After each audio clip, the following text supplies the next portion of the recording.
total switcheroo in the sense of I was gonna teach a class on when to quit.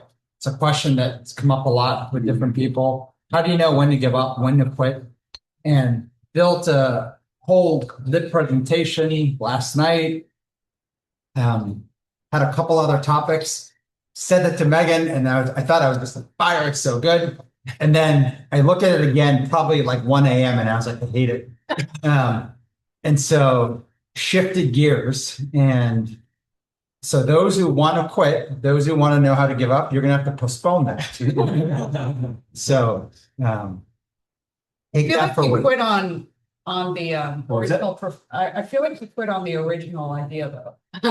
The class was so good, you convinced yourself to quit that class. No, so I'll give you a sense of my screen here. In fact, I kept the original lip I prepared all intact. It was like, when to give up, and it's got like a whole presentation built off of some good concepts in there, and maybe in the parking lot. I'll put it in the parking lot so we can even touch on it if you want. But instead, this is the direction I went. I have like Megan playing in my sort of head. She had commented, teach what you're trying to learn, what you're trying to work on. And there's a quick story here. One of our investors is a guy named Chris Birch. Chris Birch is the individual who his ex-wife was Tory Burch. So those are like the fashion brand Tory. But years ago, I remember one of the visuals around Alex said is, all fish where the food is from the way. And I love nature shows. I love fishing. And so if you ever see a cluster of fish like this, I mean, it is just heaven, right? Not only does it mean you throw your lure or anything in that direction, I mean, you're getting bites, I mean, everything. And this notion that nature is built for us to go feel safe. And we feel safe in numbers. We feel safe. The Grayson is a bit of an echo. Is that me or? Can you hear an echo from you guys? No. Are you muted? Yep. I'm not joining audio. Still echoing? A little bit? Yeah. It's still echoing. I'm trying to think. Okay, so Tom's trying to let's see. So either comment or put a thumbs down if it gets better. How's that? Like one of you guys. Is it still echoing? A little bit? No? A little bit better? Better now. Okay. All right. So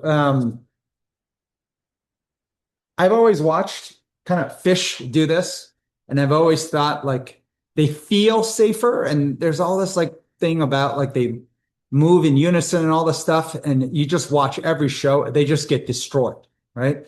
Like as in every single fish pretty much dies. Like whether it's the tuna or the dolphins or the swordfish, I mean, everyone takes their share, and then some giant like, whale or whatnot comes and eats the whole blob at one bite. I mean, it's just like watching this thing, and you kind of wonder, like, don't they learn that maybe there's a better strategy to test than just glomming on to feel safe with others, and just to understand the human nature of finding safety in numbers, feeling safe. And there are cases I've seen like where there's like buffalo that will protect against lions in a herd. So it's not that exceptions don't exist, but this notion of conforming, the notion of feeling safe, going with everyone's thought versus when you swim out alone, which is why I put the fish of safe, how that makes you feel, sticking your neck out, going alone, coming up with, your own original thoughts. Now, this is where it gets interesting because we move from physical to mental. As you start to think about going out on a limb, having your own thought, putting down on paper, exposing something that's in your head, the exact same feeling you feel physically of not feeling safe is what happens on the mental side. I had sent this to Megan. the era of doing work for work's sake is over. Now it's about doing the right work. And that requires strategic thinking, not just hustle. Hard work still makes a difference. Time, effort, but hard work is getting redefined what hard work is. Strategic thinking is a skill that most people fall short of across the board. You will see that a lot of people every week, you're doing something, right? There's a lot of activity. And so you're trying, you come in and you might feel a grind, you might feel like unmotivated, but there's a part of you're still figuring out how to do something. I doubt that a week goes by where you don't have some action, some activity. But you know when you lack strategy, there's something missing. I was explaining to someone, for those of you who are old enough, there's an old job title called a webmaster. A webmaster was someone who was like master of the website. So that as you're putting stuff up with unlimited space, someone has to edit. Someone has to own that story that someone's going to experience when visiting a website. It's no different than having a director of a movie. It's no different than having an editor of a publication. This notion of strategy is that. Strategy is actually someone thinking beyond the tactical, beyond the short term, and actually thinking about the bigger arc of what you're trying to create, what you're trying to do. And why strategy has gotten so hard now is that the world changed where you have to generate strategy live because everything is moving. If you have strategy that you wrote, no matter what you wrote, there's every variable on your strategy will have moved. And so you're talking about a live, moving world and the speed it's moving, which means you need strategy and strategic thinking that can operate in that kind of live environment. Imagine like, I remember like this analysis of Messi years ago, someone was saying that how he's able to see like the trajectory of players moving in the field so he would know how to position himself for the ball. And that notion of strategy is drafting on a continuous basis on a moving target, like what you want to do and how you have to fit right into that movement. So live is what's tough. Now, here's the other part that makes strategy today even harder: unknowns. It is filled with unknowns. If you think you know, you are full of blind spots. The volume of unknowns is everywhere and everything. So no matter how much you think you know, the volume of what you don't know is far greater than what you know. And so the notion of strategizing and getting data points literally comes from being in the field, but even then, you never know enough. And so how do you operate in that live, unknown environment? So that's a piece. So I was going to try to boil down a couple different areas, but I think last week I talked about this LSD, leadership, strategy, decision making. And those three things kind of go hand in hand. When I think of the word leadership, I think of leadership really boiling down to the notion of you, like that notion of the fish. We are no longer operating in armies of people. Companies are getting, whether they're getting smaller or they're thinking as smaller units. And this notion of kind of, if you can't find you, which is the same as saying, if you can't lead, you can't just get to the authentic thought of what do I want to do, what's in my head, the next part almost doesn't matter. Because all you're trying to do is come up with, am I reading someone else's strategy correctly? Am I reading the blob of fish's strategy correctly? And then you're executing, I think, of decision making. So these two diagrams are the exact same, but just different language, right? So in a live world moving at the speed it does, with a number of unknowns, the top thing that people are going to do is freeze. Safety, freezing, startled, you're not going to be able to act. And so the agency that you need, which is same as leadership, which is you, can you like tap into you, build you? And instead of saying, who's going to show me what to do? Who else is doing what? Which is usually what fills our head. can I see myself as the agent, the decision maker, the change agent, the leader? Tap into you, and then build the skills of strategic thinking, and then from there actually implement it. This is way harder. And I think of strategy as strategic thinking, and it's a skill you can improve. I think of execution as sort of this iteration loop with both speed and transparency. So like a lot of people are strategizing, but never fire a shot. Like you have to strategize, fire a shot, and then look, and the cycles, this kind of turbine, whatever you want to call it, has to move faster and faster. So as you try to do this, impediments will show up. My mom used to always say, when I first learned to drive, like the best way to learn how to drive and figure out everything you do wrong is drive on the highway. If you ever remember the movie Clueless, the time they just kind of accidentally go on the highway while she's learning to drive. And the reason why the highway, the volume, the speed you're moving, the slightest issue pops up. Like if you're in a parking lot, you can flip your wheel back and forth and no one can kind of feel the difference because you're practically still. But when you're in the highway, you move your steering wheel a little bit too much, you could flip the car. The notion of the tiniest thing gets magnified. And so when I think of the highway, I think of how do I put myself in the highway of strategic thinking, as well as this execution of decision making, because in the process of trying to do that, the issue will show up. So I want you to keep this in mind, and then this is the new norm. And by the way, we talked, I think, many lip classes ago about transferable skills. The near transferable skill is like chess to checkers or checkers to chess. There's a lot of things in similarity that if you learn how to play chess, you can probably learn how to play checkers well. But of course, the key in life and the key human skill we're trying to distill is what is the ultimate far transferable skill? Meaning, if I learn this skill, it applies to everything. As in, an investment in this skill is the same as an investment in like improving everything at once. That's the skill that's worthwhile. And so the work that we've been doing for around 15 plus years, maybe even longer, has been to try to distill what is that? What is that far transferable and the human skill? And not because it's a battle of human against AI, but it's because you want to win and human is an asset.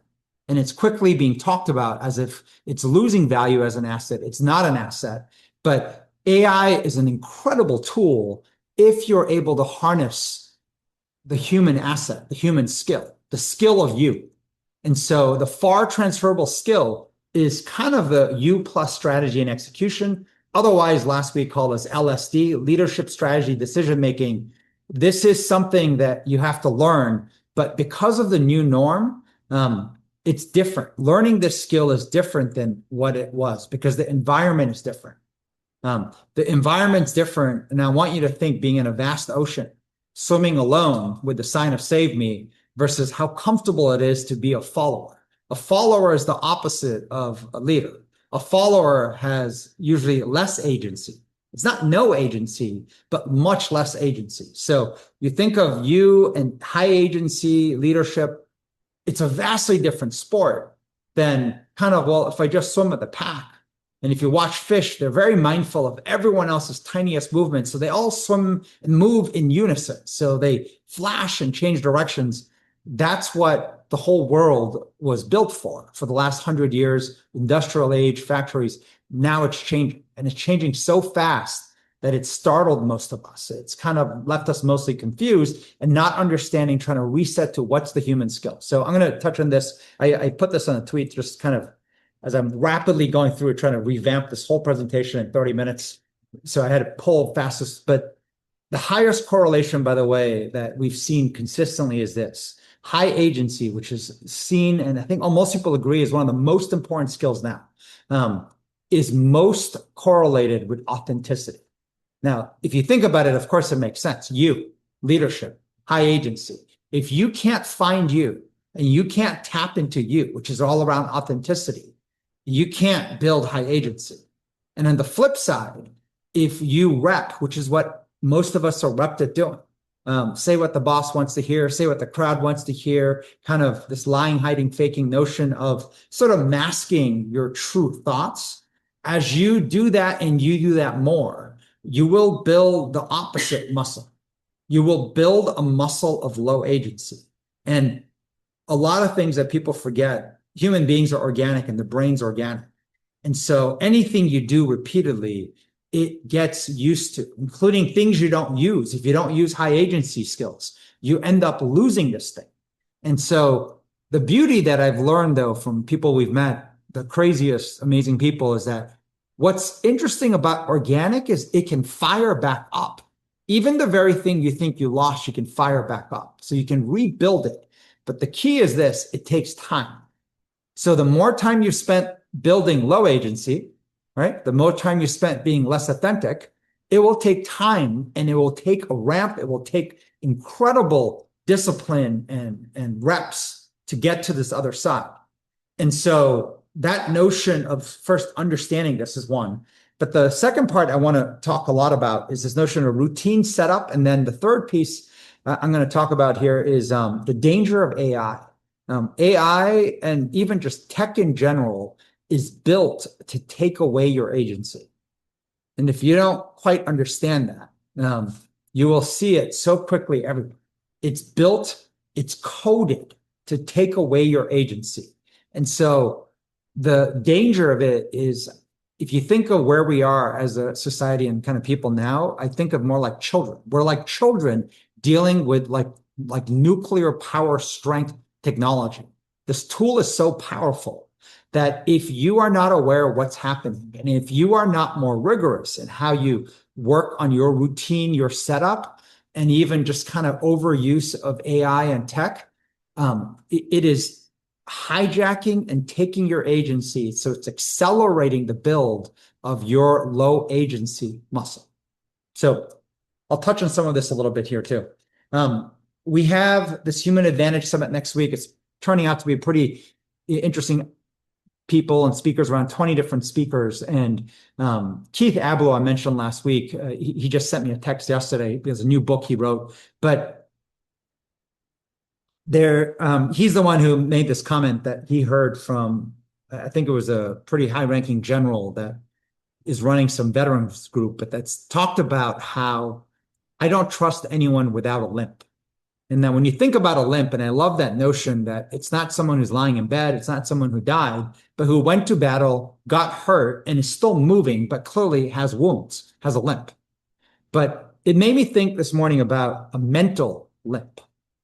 The difference between physical and mental, there's a vast difference. Physical is easier to see. Mental, you can't see. And most of us, when you think about even a physical limp, it has to be pronounced enough that someone sees a limp. Now, the work we had done with this guy, Peter Gorman, was working even with Olympic athletes and measuring their imbalance when they run, when they walk. Tiny little imbalances. They're so fractional in size, the average individual, it makes no difference. But to the Olympic athlete, it made a difference of winning gold, medaling or not. And so they were working in those tiny nuances. So I think about the human brain. What type of limp and how small a limp does it take for you to not perform optimally? So strategy is that hard, and doing everything is that hard. It takes so little to generate that mental limp. And so spend a lot of time, even in the last week, trying to understand where are these limps? What are they? Where do they exist? Some of the slides, but I couldn't print the pages, so I don't even know what's coming up next. But I have a lot of scribbled notes, and I was trying to find the fastest way. The visceral draft I wrote this morning before I got into the office is kind of what is more the presentation, but it's so messy, it's hard to kind of fully explain. But I think of routine, I think of visceral drafting leading to projects. And I mentioned before, it's much easier for us as human beings to articulate what we don't want. Right? What we don't want, and we have memories from our past, which is often trauma, things we don't want, what we don't like. And then I ask you, even like last week or this week, what you don't want, it's really visceral, it's easy to articulate. But it's really hard to articulate what we do want. And I think of what we do want, and I had a slide in here somewhere. It's 100 times harder to articulate what we want. And the act of articulating what we want is an iterative exercise. I want you to think that what I want doesn't have any value till probably at least 100 iterations. So when you think of that, and you think of how rapid the don't want comes in, it's hard to comprehend that I have to learn to, like draft this strategic thinking, to iterate, to test it. Is this really what I want? You go try it and you find out it's not true. But in kind of writing this, I wrote down for our community and kind of what I wish, even for our own employees and people in my life, like what do I wish they did on a routine, on a consistent basis that leads to success. And this is what I wrote this morning. What do I want? I want people to improve their strategic thinking skills. I want them to you have to combine that with execution on this iteration loop with speed and transparency. And I want to do this together. I want to do it together. I want to not only suffer and struggle through it together, but I want to build the nuances of it together. And we're distilling rapidly through some of the toughest stuff we've been through. Like, what does it take to do this right? And we talked about live streaming, and I'll talk about that more in detail here. Live streaming is just a fancy word for being authentic, speaking authentically, and repping being authentic. But the real key in live streaming is hitting that scary nerve where the conversations are difficult. It's the stuff that's creating the mental limp for you. It's all independent, different for us, but it's the mental limp. And literally the ability to go into it at a level where when you hit it and you expose it and you talk about it enough, you can half-life it so that you can then go and visceral draft. Meaning the connection between the live stream, that talking, and getting to a place where you can then visceral draft, where you're actually excited. You're excited about your VX. I'll talk about this a bit. Excited about kind of what to do next, your V1. And I'll give you more frameworks than that. And the biggest part I wrote here too is I want the community and the people here to realize how hard this is and how this is not a cognitive exercise. It's a rep and experience exercise that you have to do it till it's ingrained in your bones.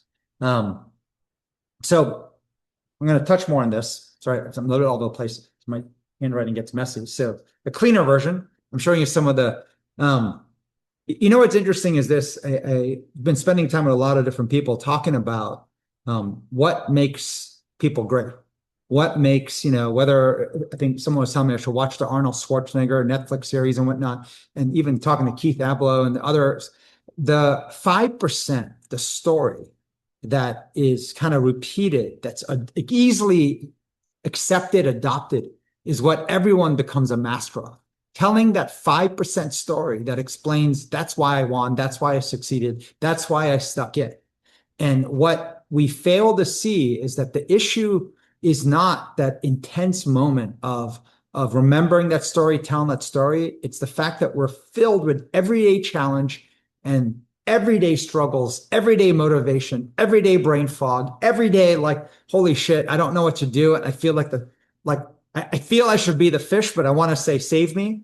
And everyday annoyances. I'll just give you a funny example. We have this seagull bird, and like one got eaten, by the way. So there's two baby birds. One got eaten, bones everywhere this past weekend. So but because of the bird, this mom and dad seagulls named Gully and Sully are just loud as anything. I mean, just nonstop yapping all the time.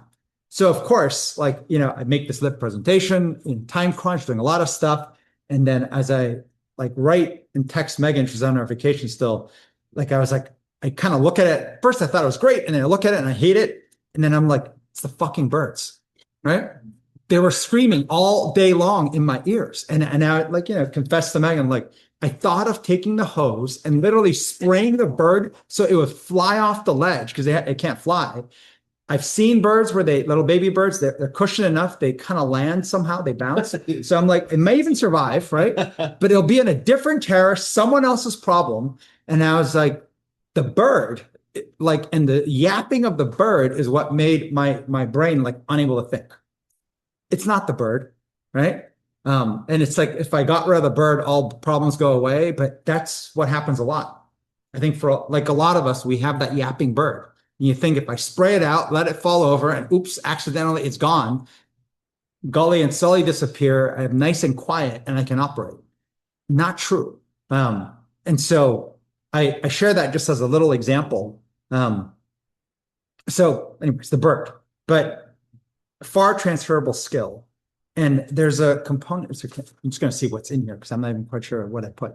I might do it this way so I can get a better view of like what's around the corner. I had shared this last week, live stream leading to visceral drafting. This slide's very busy, but I want to share a really important insight that came up. So first, when you think of live streaming, difficult conversations is what I would think about. When you think of visceral drafting, I think of bold ideas. And this notion of being authentic is what live streaming is about. But authentic, we can fake very well. Authentic is kind of connected more for yourself. Where did I write this? So give me a sec. I apologize, guys, because this is like live going through changing gears. But so I'll share this really quick. When I think of live streaming, the most important live stream is in the morning.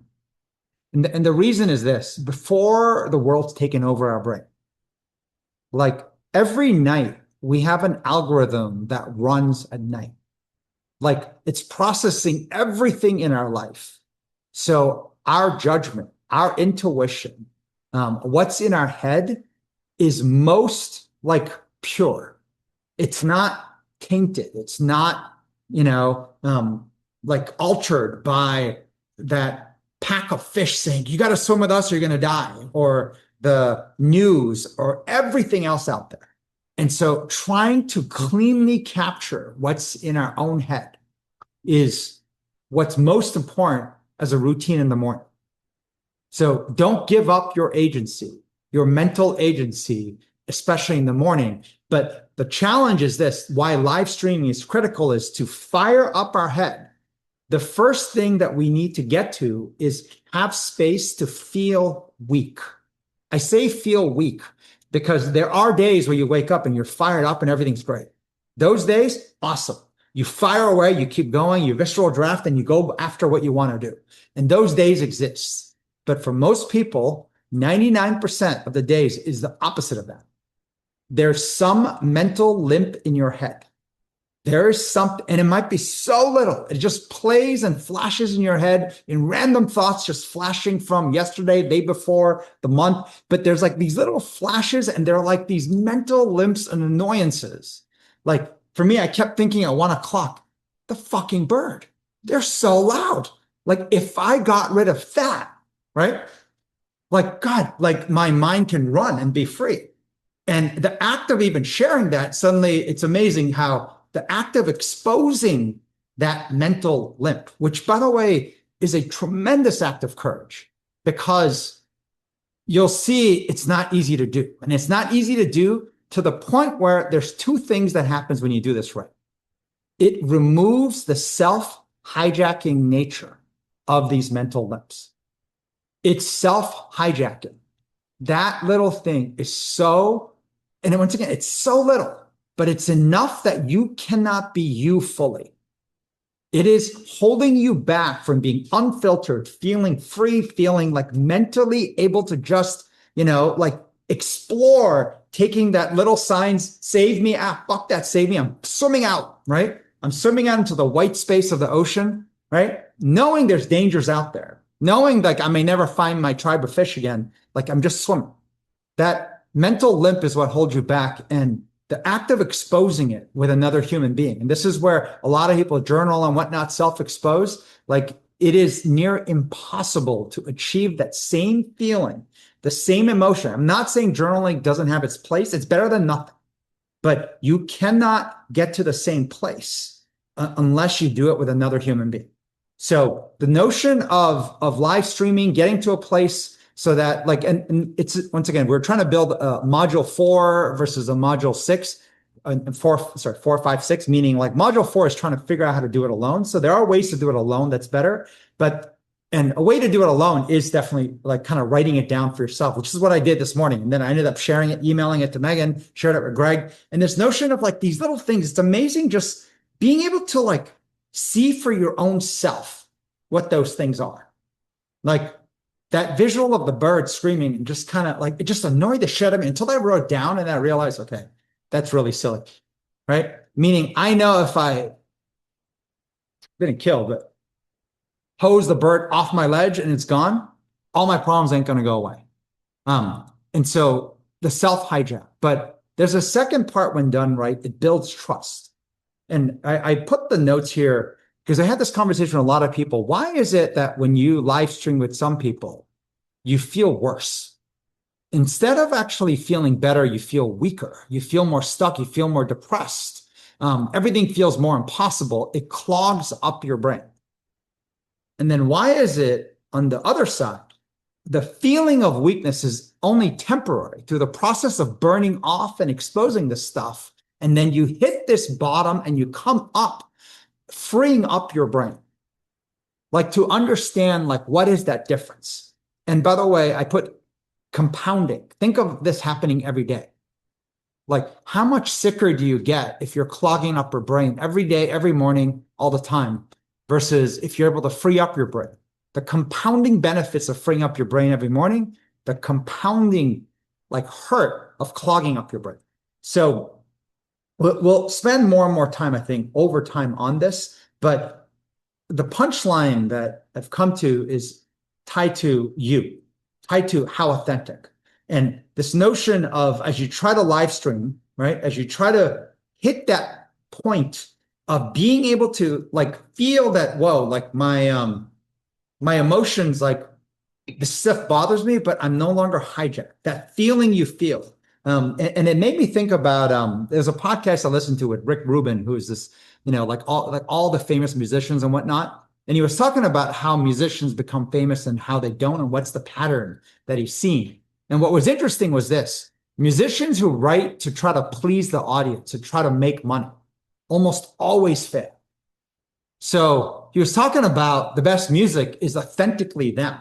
But then there's a notion that, okay, so you can get like almost narcissistic, I'm just going to do me. And they're always broke. And they're talking about even like, I think it's like Da Vinci never even made money while living, and tons of money for his art when he's dead. So what the hell's the point of that? In one hand, right? Great for him. Maybe people he knows and family, but like this notion of how do you find success when you're living?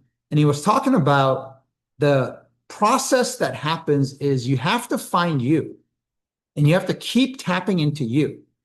Where you monetize and make money is when somebody else feels you, feels your emotion.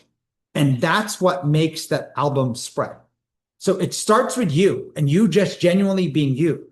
And then somebody else hearing your music, might not for the same reasons, but feels like connected, feels the emotion, like themselves personally. It's like a very selfish thing. They're selfish, and then somebody else is selfish, and that combination is what made success. And how difficult that is to do, though, right? Think of how long you must stay and rep practicing being you, despite nobody is connecting. Everyone's looking at you like you're a lunatic. You're, like you're not paying the bills. You're not like, like that whole notion of this is very similar. Live stream. You'll see that when you find yourself doing this right, you will first find others. But I feel a lot of times people look at it's the others that's the issue, right? When I put the thing on the right, the diagram on the right, there are people who make me feel weak, so it's their fault. Versus no, it's you that you got to work on first, just like the artist and the musician. So that's a little nuance that I think matters a lot, but we can talk about more of this later. But you need to find a way to tap into that live stream, then you go create. And the reason why the create matters, and I'm coming back to this visceral drafting, is this. Strategy is a lot cheaper to iterate than actually firing a shot. When you fire a shot, there's a real cost. And yes, you can iterate it. You can gate it, process it. But when you fire a shot, it's much more costly to iterate. So strategy is just thinking. And I think about how scared we are to paper our dumb strategy in detail of what we want and all the stuff. And as a result of it, like, we think it has such a high cost when the cost of firing the shot is far greater. And so how to unlearn that, how to kind of realize that piece. Sorry, let me, what was on this? I wanted to share. Maybe just a piece kind of on the very left here. This is a conversation with Kathy, but on the very left, I put, most people are 80 to 95% unproductive. An unproductive view compounded weekly, monthly, quarterly, yearly. And just the act of dialing that down does wonders. But then it's not enough. You have to dial up the productive view. And if you compound the productive view weekly, monthly, quarterly, yearly, and I'll talk about the canvases and all that stuff, it can do wonders. One of the things that makes people unproductive, and I put this at the bottom, is unable to actually look at and do downside analysis. The downside analysis is the fear of fucking up, fear of messing up. What happens? What happens this leadership and practice class? Next week, we have, this event. And what actually happens? And I put this thing with no silver bullets. There was a thing that I think it was Ben Horowitz talking about, kind of lead bullets, no silver bullets. We tend to believe there's a lot of silver bullets, which is why we keep strategizing and planning to find the silver bullet. And then when we try something, it doesn't produce the silver bullet result. We keep looking for silver bullets. And the worst thing that happens is there are times we do something and it works really well. And so we're then biased to believe silver bullets exist. And we keep looking and listening for silver bullets. And so we're planning and not firing shots until we find a silver bullet. Versus I think of a better mindset is to think there's only lead bullets. There's only lead bullets. And if you have maybe 100 lead bullets, they might sum up to be a silver bullet. But this notion of lead bullets makes you focus on the everyday, makes you focus on just the volume of shots, the volume of iterations. And when I think of the downside analysis, the biggest fear we have of fuck up is tied to a silver bullet. Just like silver bullet success, we think there's one thing we're going to do, and then boom, it's over. It's not true. Most of the downside are also lead bullets. It's a bad lead bullet. It's not a bad silver bullet. And so the same way that the upside is that difficult, the downside is, but mentally, if we can't go through that analysis, we can't free up our brain. And if you can't free up your brain, you can't get greedy and go after the upside. So that is something, and there's more things about assets and stuff we can talk about at a different point if you're interested. But let me go back to this piece that I think was most interesting. So Meghan talked about in her lip class, authentic conversations bring energy and life to anything. That's the live stream. I cannot emphasize how hard it is to tap into your authentic self. And by the way, so people try to do this very waterfall or factory style, which is, to me, think of an assembly line. So I'm only going to work on you, right? That part. And then I'm going to only work on strategy, only work on execution. The whole idea of I'm going to only live stream. No, you have to live stream so that you can get to work. And strategic thinking is the visceral drafting so that you can put spar, which is get ideas, get better, see what's missing through interacting with other people. You have to get through this whole process. And I'll talk more about kind of the importance of knowing what your endpoints are. If not, we're thinking very factory. If I just build this component and just do that narrowly, then once I master that, then I'm going to build a second component. Then I'm going to make the third component. And why that really fucks up is that's a great process in a world that's not running live as it is, that's not filled with as many unknowns. So the very top of the new norm, that factory assembly line process will fuck you up because the new norm is everything is live and everything has unknowns. So if you are kind of moving in that sequential waterfall way of trying to get better, like you're failing right from the get-go. So just kind of keep this in mind because I'll give you senses of some of the thoughts that came out. Sorry, I know this is a lot of stuff, but as you try to live stream Visceral Draft to go and work on your project, what will come out are your impediments. And so we had some of this discussion this week. Your impediments that, as odd as it is, the top impediment that started showing up was what makes you struggle being you, like authentically you, fully you. And I believe the key is to identify the top two because you could have hundreds. And the problem is working on so many is working on nothing. When you're working on so many things at once, it's like working on nothing. So the top two, and this is the insight that came out. One, I believe, is universal. The other one, I think, is kind of uniquely you. So the universal one is the compartmentalized version of you. You have a work you and a home you. You have a fun you, and then you have a serious you. You have when I do workouts you, and then you have when I'm kind of like doing work you. You have a side project version of you, and then you have this is like the real stuff that pays the bills version of you. And as you compartmentalize, what you're doing, the more you do that, is you're actually repping being less and less fully you, which is another way to say less and less authentic. And as you become less and less authentic, you will have lower and lower agency. You will not, in a live, scary situation with a ton of unknowns, feel comfortable moving at the speed of you fully engaged. You will never bring your fully engaged self, especially mentally. As a result of it, you are walking around with self-imposed, self-generated mental limps everywhere. That compartmentalized you. And the first process of everything is you have to start to see it, start to see the volume of it everywhere. Because, and so there's a slide I made that may help a little bit on this point.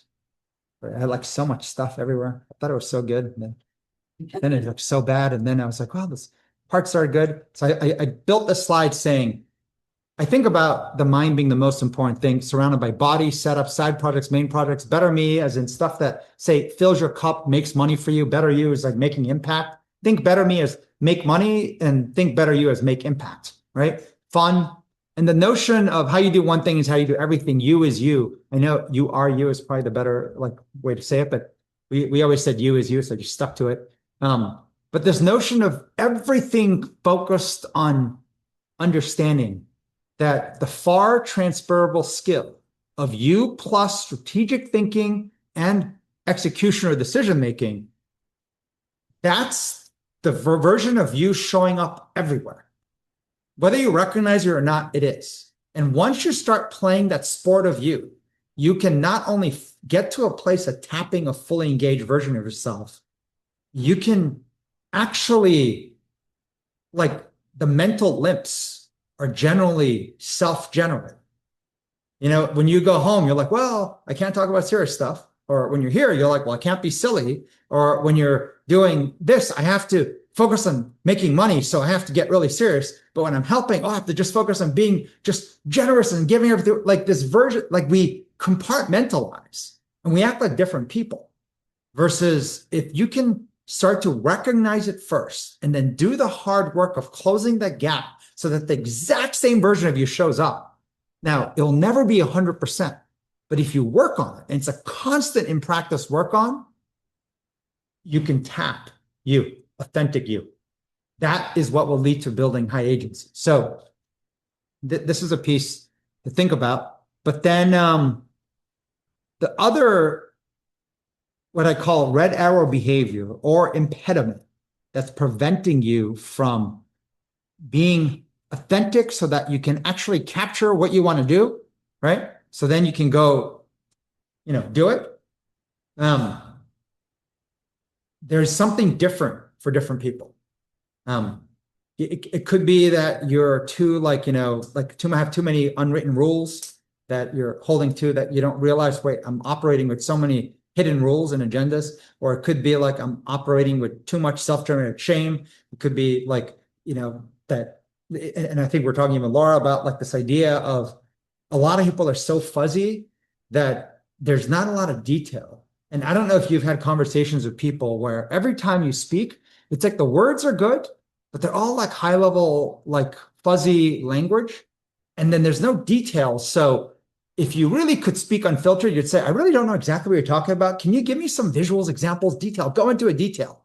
And you'll see that the harder that you have to make someone probe to find the details from you, the harder, like, you're just making the conversation, you're being less authentic, you're being less live streamed. It's a nuance that was showing up, that versus the opposite is if I give you more detail, it makes it easier for someone else to react.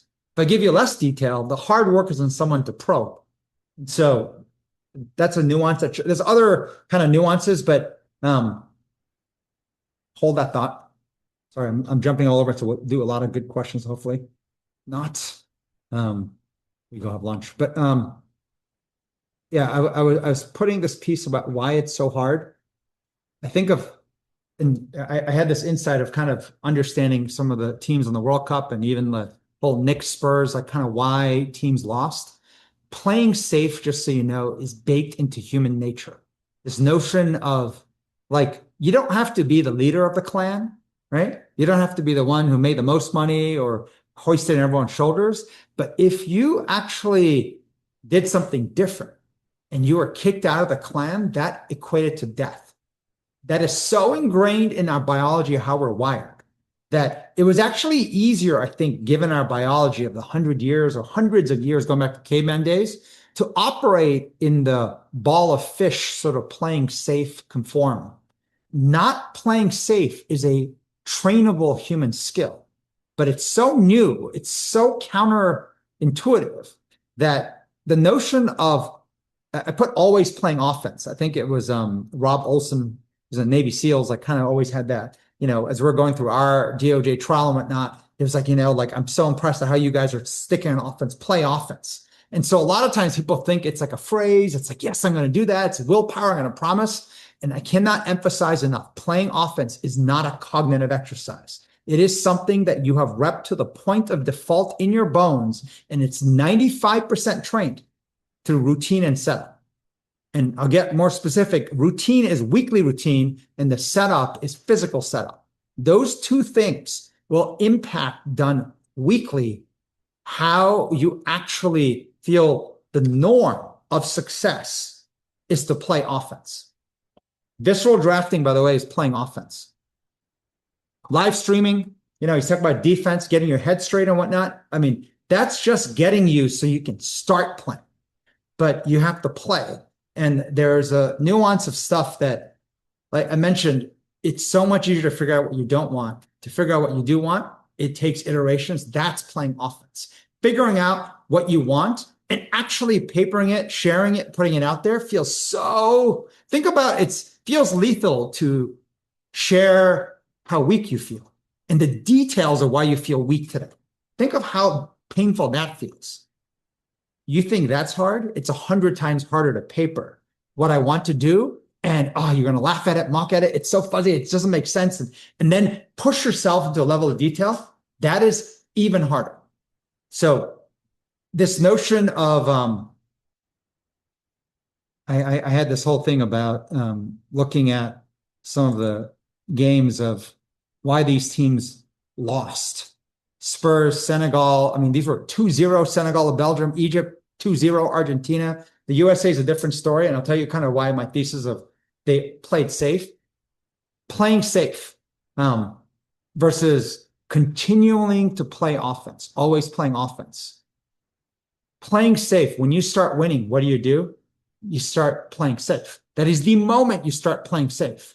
And you think it's about a rah-rah speech. No, you have it in your bones. To know playing safe is worse than always playing offense. Playing safe is how you lose. I think of the USA Belgium thing, and I think this one guy wrote about kind of one of the reasons why they lost was because the US team were underdogs. And so they're playing with underdog energy and felt so free and playful. But then once this whole thing with the red card happened, and maybe they blamed Trump for intervening or whatnot, they became villains. And so like it kind of like froze, as what happens when things get difficult, didn't expose, talk about it probably enough detail, not even to the media, amongst themselves, and explored what options they had. And I was talking to their team yesterday. They had the option, whether out loud or even on their team, to not play that player. That's bold, no? Like the player that got the red card, that was one of their better players, to choose to say, you know what? Like, I think the right thing for us to do is not play that player. And that's an option to consider. I don't know if they consider that, but playing safe is a lot easier. It wasn't our decision. Someone else did it, right? He's one of our better players, right? So keep it in, but you can see the psychological sentiment before the game itself wasn't there. At halftime, it wasn't there. It's like every aspect. At what point could they explore what does playing offense look like? What does playing offense look like? And the notion of how the mental limp, how simple and small it is for the mental limp to just show up. And so for you to be like, oh my God, now I have a lot to lose. I'm going to start playing safe. We've gone this far. We've never gone this far before. I start playing safe. And the notion that, once again, people think this is about the story. The 5% is the story. Everyone who talks about this, all the greats, they attribute way too much to the story. The 20 times more important part that they don't even see, it's the everyday baked in your bones, so that what it happens when you bake it into your bones, it feels unnatural to play safe. It feels more natural to actually always play offense. The notion of creating, charging, inventing is so critical to success that you have to bake it into your bones. So 3 dangers of kind of why we lose it. Routine is one, and setup is one, physical setup, and then AI tech actually taking agency. And I initially thought of we're giving agency to AI. No, I don't think of it as giving. It's so powerful that you have to recognize it is taking your agency. And there's a lot of you who will, without realizing, unintentionally go into the process of literally looking to AI for answers when you can't come up and you're stuck in your blank. Versus, the other option is to push forward and still try. Find white space, both physical, digital, and literally try to put down, right? You do the list of what I don't want so that I can figure out a shot of drafting what I do want, and go through. And in that process, then expose, share, iterate, and take a shot, and then get feedback from me. Like once you've gone to the cycle. But at this point, there's so many of us who don't even send an email or posting online without having AI review it first. So the feedback and reaction you get is not feedback and reaction to you and your thought. It's actually now feedback and reaction to the real master who took agency, which is AI. Who's the editor? Who's the director? Who's the webmaster of your life? And there's a piece that, what was it? I think it was a conversation with Kathy. Sorry, I have like stuff all over, but it was around the notion of when you give up agency, it's like giving up the reins to your own life to somebody else. And as you do, what was it this? Oh yeah. Know what you want, right? AI is a great tool. AI too soon, it invites noise. I didn't show last leadership in practice class. I had sent Megan a text of, hey, this is what I was going to do last week in LIP. And then I put it through AI Coach, and then I put it through Claude and Cowork, and Cowork's like, oh, I'll make you a PowerPoint, 18-page PowerPoint. And you know what's interesting about AI? It's so good at generating so much from such little prompting, right? But I want you to think about, if you have stacks of notes, if you take physical notes, or maybe you have like many, many files in your folder, right? Like that, or if you have a wall full of notes, do you know how much cognitive load, how much mental energy it takes to clean? Tell me how hard it is to throw away your notes, how hard it is to clean your wall, how hard it is to look at your files and think that, I'm going to throw these out. So when AI is annoying as that little yapping bird and just throwing in like what looks like kind of succulently interesting enough, 18-page PowerPoint, thoughts and stuff, tell me the cognitive load you have to apply to clean, to say no and shed this stuff. It's so much higher than we realize. It's like giving the most powerful tool permission to go and say, instead of 2 pages of notes, create 100 pages of notes from now, read through it and figure out which ones you're going to throw out. And I like one word or one sentence, but not the rest. Good luck trying to clean the noise to be able to extract the value. And that to me is AI too soon, AI too early. And so if you don't know what you want and you're not spending the energy on a routine basis figuring that first, you will see that the volume of noise, 18-page PowerPoint will turn to 18,000 pages. A few files will turn into thousands, and you will not be able to see straight because it's so noisy. And then the ability to generate the energy to clean is what you will not be able to find and muster. So then you'll ask AI to do it. And this is the part where who has higher agency, the tech or you? You said the expert or you, but the tech or you, right? You don't take the reins for your life. Somebody else will. And the technology is built now to make sure they take it. It's not even like you're giving it. It just is built it's like being a drug addict. And when you have low agency, as in you're not taking the reins for your life and you don't have the skill. And so as a result of it, you get less authentic, less agency. Strategic thinking is kind of something that you can't do. And you can't even fire a shot. You just keep delaying shots.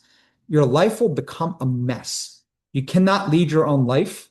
And one of the nuances, by the way, is physical setup reduces your agency. So I'll give you a interesting insight. So I was going to share this kind of when I went to visit Boston, and this was a piece that happened I put some stuff in the parking lot here. So I'm jumping a little bit all over the place, but this was a discussion with Greg. So this is Greg's desk on the left. And I know the walls are messy and whatnot, so put all the mess aside. They're in this co-working space in the Boston office, and the office gives you unlimited desks you want, but they're all these tiny little desks. So I noticed that the main workspace, they all had one. It's very small. It's mostly computer, and then there were stacks of papers, and this is me on the left trying to make last week's lip class. The photo behind the desk is me using the floor trying to make the lip class to see kind of what I want to do. And I was constantly swiveling back and forth, and it was really difficult to do. And so sort of the pain of a constrained, incorrect physical setup, I was able to say, hey, for the team, it's built to go tech first. It's set up. You can just see physically where the master sits. Who's the master? It's the computer and whatever comes out of it. And so everyone was built this way. And yes, the walls were used, and the walls matter too in white space. But the point was, you get unlimited desks. You need physical white space on a desk. There's importance of white space vertically, which is the wall, but there's equal importance of white space on a desk. And so Greg ended up getting 2. He's using the left to put a lot of stuff, but one of the interesting nuances I told him was keep one desk clean, like everything off every night. I don't care if you stack everything in the other desk. And the reason is when you come in the morning, right, and you have the ability and you have white space, it allows you to pull apart your thinking. And then the nuance I told him is, but in that desk of the white space, set up physically, blank paper, small and medium post-it notes, Sharpies, red and black, highlighters, different color, pens, roll of tape.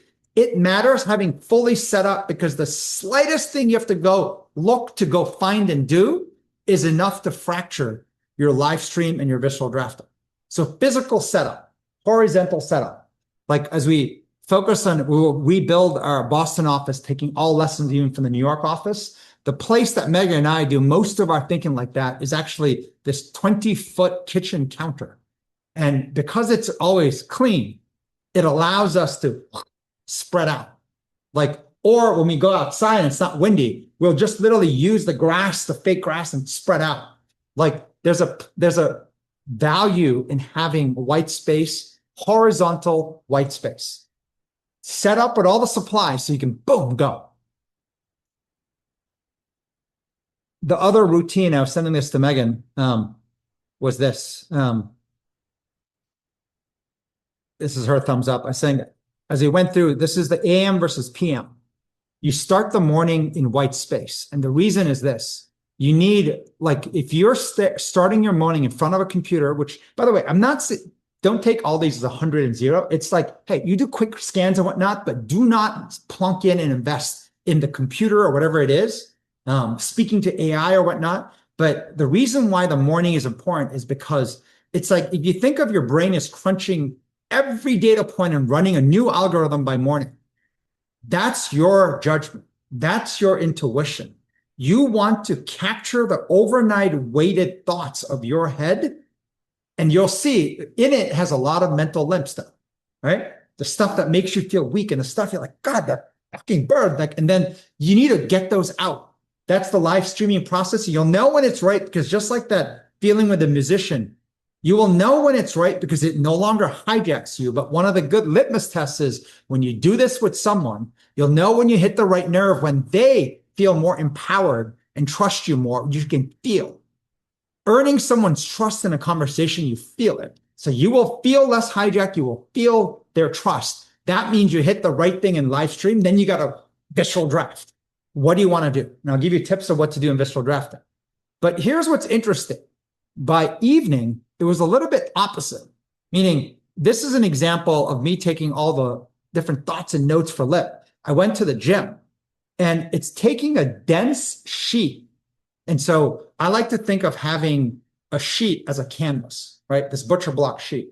And I'll touch on this nuance that we learned from professional artists. Professional artists at their peak are working in 6 to 7 canvases, as in 6 to 7 different paintings at the same time.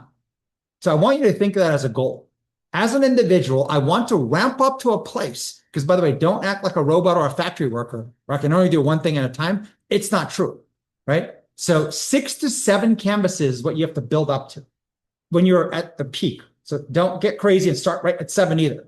But I think of one sheet as a canvas. So taking the canvas I'm trying to solve, and then in the evening, it's the opposite of the morning. It's going into a physical, quieter space, but then the one thing that's there is my canvas I'm trying to solve. It's dense, it's got noise, it's got notes. And to do it with a side eye, as in the side project is trying to crack the code in this canvas while eating, while working out, while doing something else. And in fact, what I found even morning to evening that's nuanced is this. By evening, there's so much chatter in our heads. I found sometimes I needed to play background calm music just to take a little edge off the chatter. Silence looking at a sheet, the performance pressure is so high, which is why you do a workout, something, eating, doing something. Sometimes you might need extra, which is the distraction of music.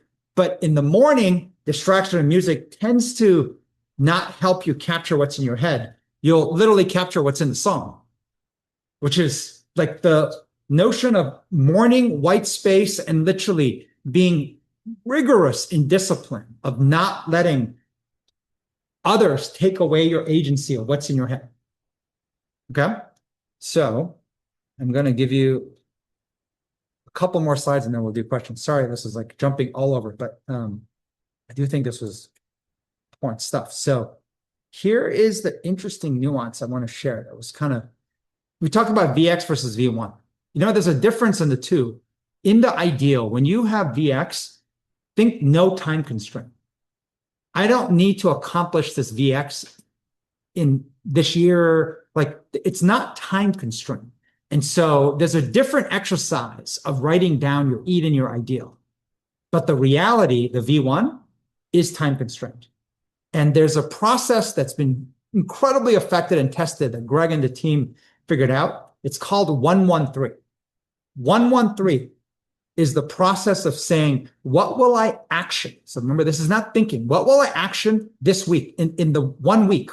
What will I action then in 1 month? And what will I action in 3 months? And when I say action, you might think one thing, but I want you to think there's usually more than one, all on the same topic. 113, not like, well, this week I'll do this, and then next month I'll do that, and then in 3 months I'll do this. But you're thinking about lead bullets, compounding the lead bullets, and what do you see? You actioning and you drafting. And this is a 5-10 minute exercise usually, meaning it's fast. When you do this, and Greg and team, they do this Mondays and do this Fridays. 113. What are you going to action? We're going to have the team that's running their 3 o'clock, kind of like, I think they call it lip sync, but it's like sort of a think tank workshop together. What ends up happening is when a team of people meet, whoever speaks first and then whoever reacts first, then hijacks the entire direction of the conversation. Instead, you start by drafting first.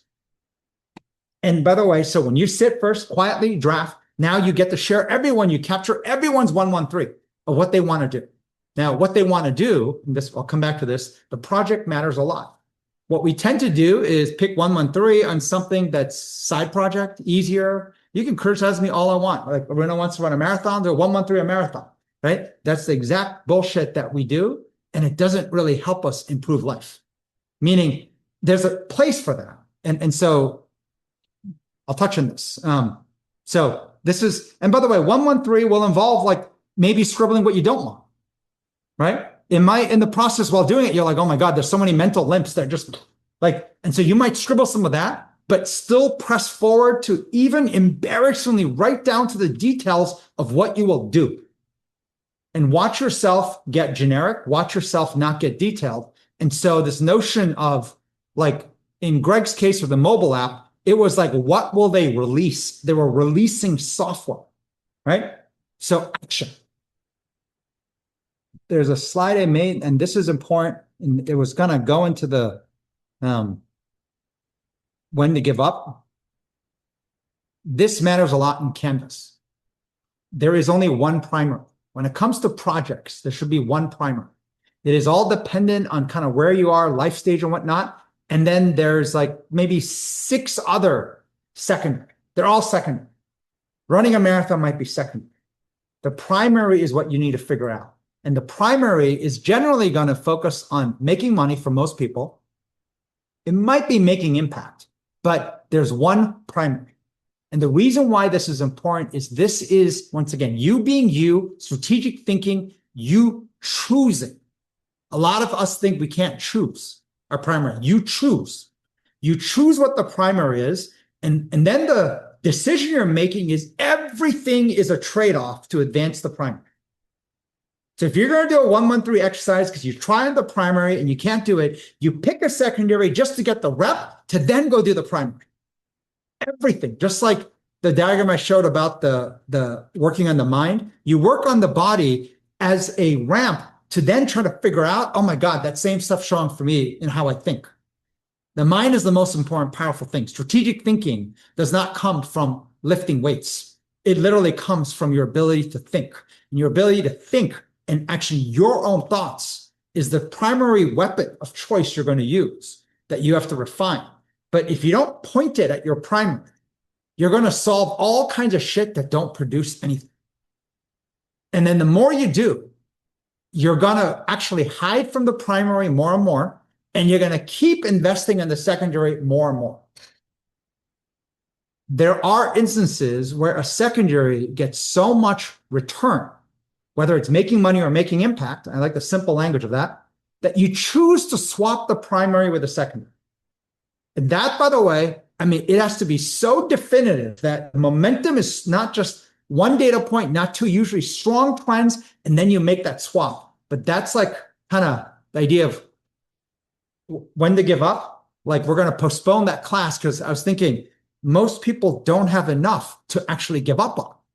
Like, it's like, I'm kind of stuck in doing nothing. Should I give up? I'm like, that's like, and so the thing I was going to put in the giving up is this, healthy living is being in motion. People being in motion, office even changing, the project's changing. Stagnation is death. Bad things always come when you're still. A sitting duck is death. I want you to think in the live, unknown world, being a sitting duck is death. So this notion of the punchline of when to give up, you give up the primary because the secondary is showing such strong momentum and signals that it's making more money or making more impact, you're going to swap it. And that's when you give up the primary. Meaning that notion of abundance, like this is worth so much more. So you're reallocating your mental energy, your time and energy. But this notion of coming back to this visceral draft, I know it's going to be easier to start your visceral draft on something that's not primary. It's not going to help you. So if you're doing it because you tried the primary and you were so god awful that you had to go and boot down to the basics, right? I'm literally mocking you so that you actually realize how much you want to try to do that, so that if you do it, you have to viscerally want the primary, right? As opposed to, oh my God, I'm so proud of my 113 plan on this secondary thing that doesn't matter. Like all the secondary things should literally be, it should only be a throwaway exercise to go and figure out how to advance the primary. So my last slides on that I wanted to share because there's some interesting stuff. Kind of tied to discussions we're having with Kathy on building the community and what we're building at Next Jump, called a people machine. The stat I'd seen that basically, just everything that people hang out in is disappearing, just plummeting in volume. Everyone's saying like, our parents had 3 places, home, work, and a third place, church, pub, gym, clubhouse. Now work, because of work from home, is gone. Third place is gone. So we're isolating home. And so isolation, loneliness, all that stuff, kind of dangerous. But I'm going to touch on this. So this is a nuance that I think was important. When we talked about the mission worksheet, I think people have done, I put people on the left and projects on the right. And this whole question is what comes first, right? The order really matters. And there's a nuance here where it's a stagger step. So remember, don't think assembly, it's a stagger step. You need to grow the people side first, a little bit ahead of the project. If you have the other, which is momentum on the project, but you're stagnant on the learning or the growth, you will see bad things always happen. This idea that if you're not learning and you're not growing, projects outgrow you. If there's momentum on the project, other people will join. And as other people join, you will start to feel ego, insecure, entitled, all the worst things you can imagine a human can do. And as a result, instead of advancing the project, it becomes about hiding information, protecting yourself. And as a result of it, at some point, someone will figure that out and they will cut you out. That's how CEOs get fired. That's how leaders of projects, and that's how teams fall apart. Versus if you go the other route, right? People, you're fighting to improve always. This is an always thing, which is what's tough. Just like projects, you're fighting to make it right. You're fighting to make it great. There always is a battle. And if you stagger this the right way, this is what it ends up looking like. And we mapped this out this week with Kathy, community, people, machine. I think of what we're doing here at Next Jump and trying to build this community, this modern day community we're doing. Right experiences with the right people, people grow. Right experiences, A, B, C, D. It's the things I showed you before, better me, better you, fun, as well as learning. So I'll touch on that a little bit more. And we're going to be feeding more deliberately, more aggressively in both. And there's 2 levers. There's always experiences, all kinds of levers there, big group, small group. And then there's people, large group, small group, different tiers. And you're playing with this formula, 2 ingredients. And when it's right, you'll see people grow. But when people grow and they just grow for the sake of growing, it's really bad stuff happens. They get fat, they get entitled, they get intellectual, they get argumentative. They think literally just intellectually arguing is the win and go home and sleep well. No, you have to apply your growth into your projects. Projects that make money and or make impact. Both matter a lot. So we were talking and Kathy mapping out and discussion, building the machine. Think of recruiting kind of, but instead of the old hiring, college grad recruiting, a different kind of recruiting, onboarding, existing, coaching. And we were saying even the Human Advantage Summit next week, the right experience, the right people grow. I was saying, my visceral language of the ideal perfect experience was I was myself. I met amazing people who also authentically were being themselves. I learned stuff, laughed, and had so much fun. And I was like, that was my first visceral draft. Want more of that. Want more of that, but in A, B, C, D, not just in only fun entertainment, but in things that figure out how to make money, things on how to make impact, just even things on just learning, difficulty of learning stuff. I said I was going to be done, but I wanted to share a few advanced things I thought was kind of cool. So this was a really advanced one. So take it with slight nosebleed, but nosebleed, right? If you're it's too much and your nose bleeds, it's because your brain's working so hard. Okay, so here's some nuance. It's a triangle. So I create a much cleaner version. 3 things in motion, right? You're learning, making money, making impact. And there's a nuance here that was kind of important. So this is more advanced. When it comes to making money, we play safe. You almost can't help it. When it comes to impact, that actually is your laboratory. So this is a really important nuance of why these 3 things matter. So in motion, think about in motion. That means you need to be learning. If you're stagnant in your learning, I want you to think sitting duck, ooh, that feeling, this is the new death. Like you need to get more comfortable being that like fish swimming out, not feeling safe, thinking, okay, that's the right thing. I get comfortable with that. In the same way, you have to get more comfortable that learning, challenging is kind of like the new norm. And if I'm stagnant, like whether I'm with this group and I'm so comfortable or I'm not learning, you have to start to see that as danger. So in motion, right? The better me, better you. So what's interesting is this, things that you work on to make money, you're gonna play safe. I think of even that Rick Rubin and the artist. Like you're writing a song, but shit, it might not sell. Of course you're gonna play it safe.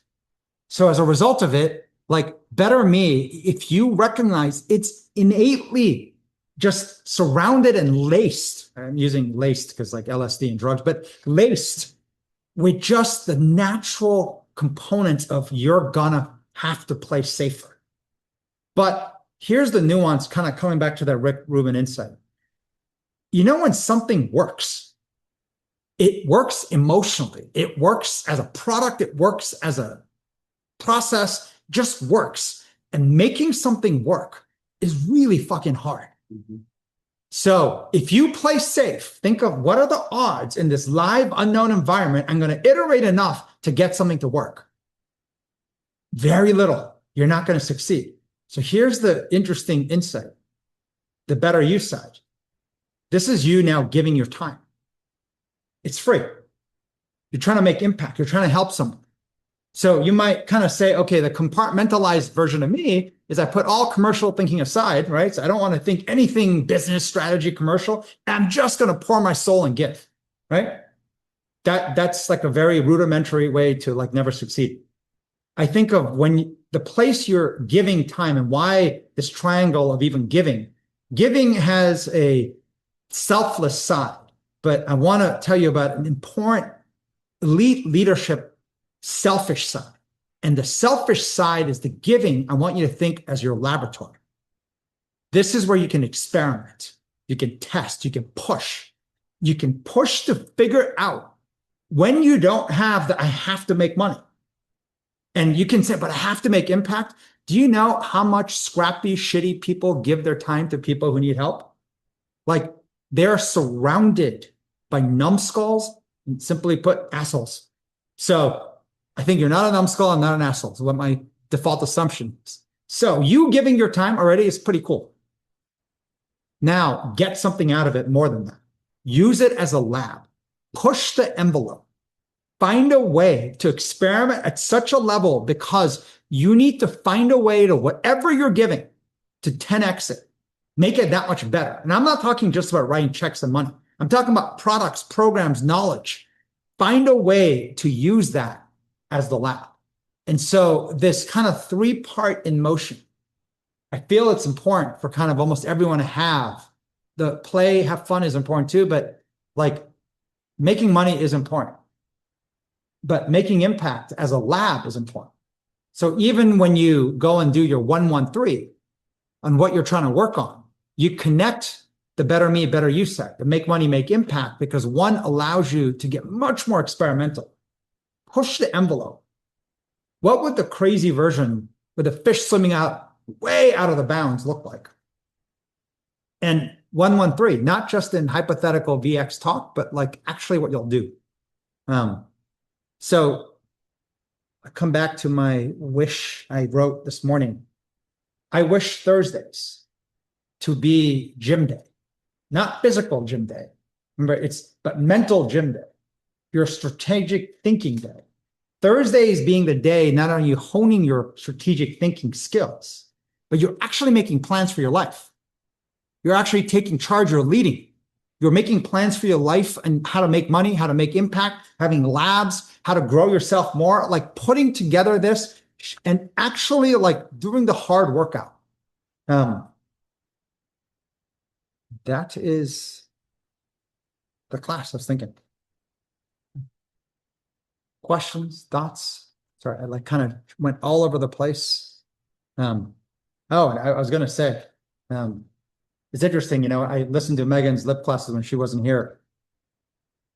And it was interesting hearing Megan reflect and say that she realizes all the crazy things I was doing. It now makes sense.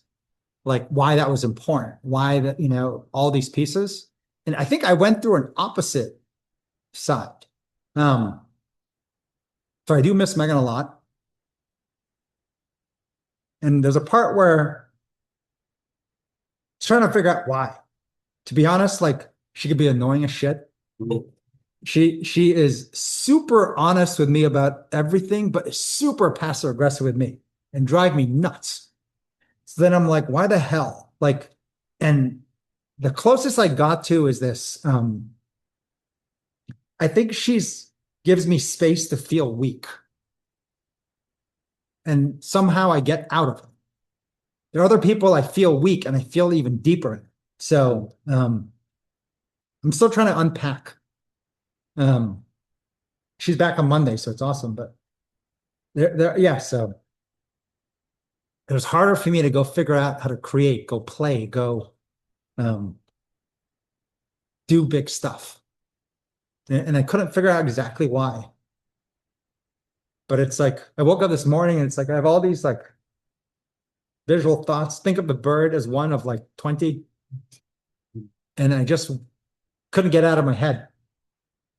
And then that became my excuse to not create. So anyways. All right.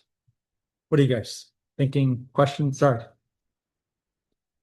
Greg and I were having a little feature. I was sharing that good morning part about kind of getting out of your head states of the week. And I was like, that done wrong feels like it would be like a bitch fest. Like it would be a downer. Like you're complaining and like whatever. And then Greg was sharing that he could speak up to you, but like that it wasn't unlocked to be sharing frustrations. And it does feel very counterintuitive because it feels like it's like, how do you know when it's like going into the wrong direction where you're like, okay, well, I mean, I think you all feel it. And you're like, well, I feel worse. Mm-hmm. But it's like, how do you get out of that? I recognize it just like, I guess even just saying that, but It made me think of this. I mean, one of the things that happens is this downside analysis. A lot of us, whether you don't have a job or whether it's it doesn't matter what it is, like putting downside in detail is a very difficult thing people do. It's an act of courage to expose like my situation in detail. Remember, I think of pure success is when someone doesn't have to probe almost at all. They just get to react. They just get to react to your downside analysis. That's like light, easy for the other person. This is good feedback seeking skills. Really bad feedback seeking skills, which is that the average person has, is kind of be generic enough, fuzzy enough so that they have to ask a question. And even then they're not quite sure. So you can see they kind of ask another question, then someone else says something. And then to make everyone feel better, someone throws like a generic statement like, you're going to be fine, right? Or like, you know what, life's tough. And like, so it goes from like kind of this high level and you want to get serious, but it just goes low calorie and then just ends, fizzles out. And you will feel that emotional feeling of, wait, my brain's not freed up.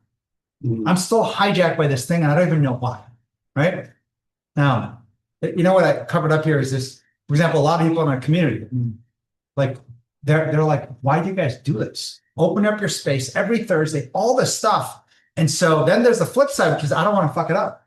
I don't want to get kicked out. And I was having this conversation with someone just yesterday in our community, you know, close to 10,000 unique people have come to a physical event here in our New York office in the last 5 years.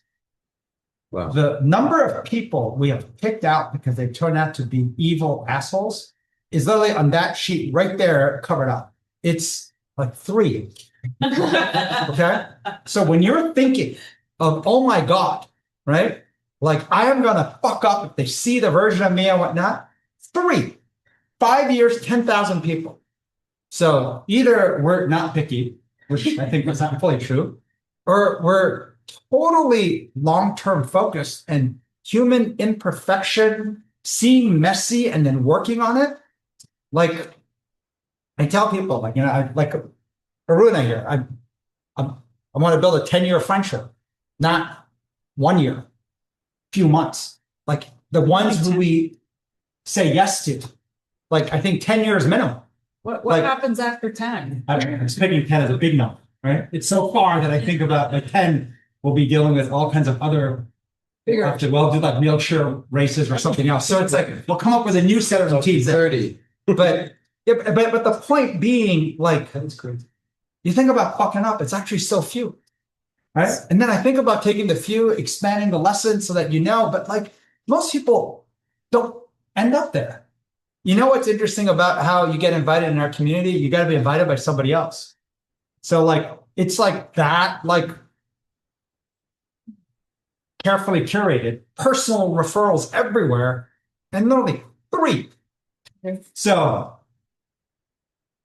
but that's just an example of doing the exercise of putting details to your downside, fear of what it might be, so much that nobody has to even ask, right? And like I said, the exercise itself is first, you will see your brain come back.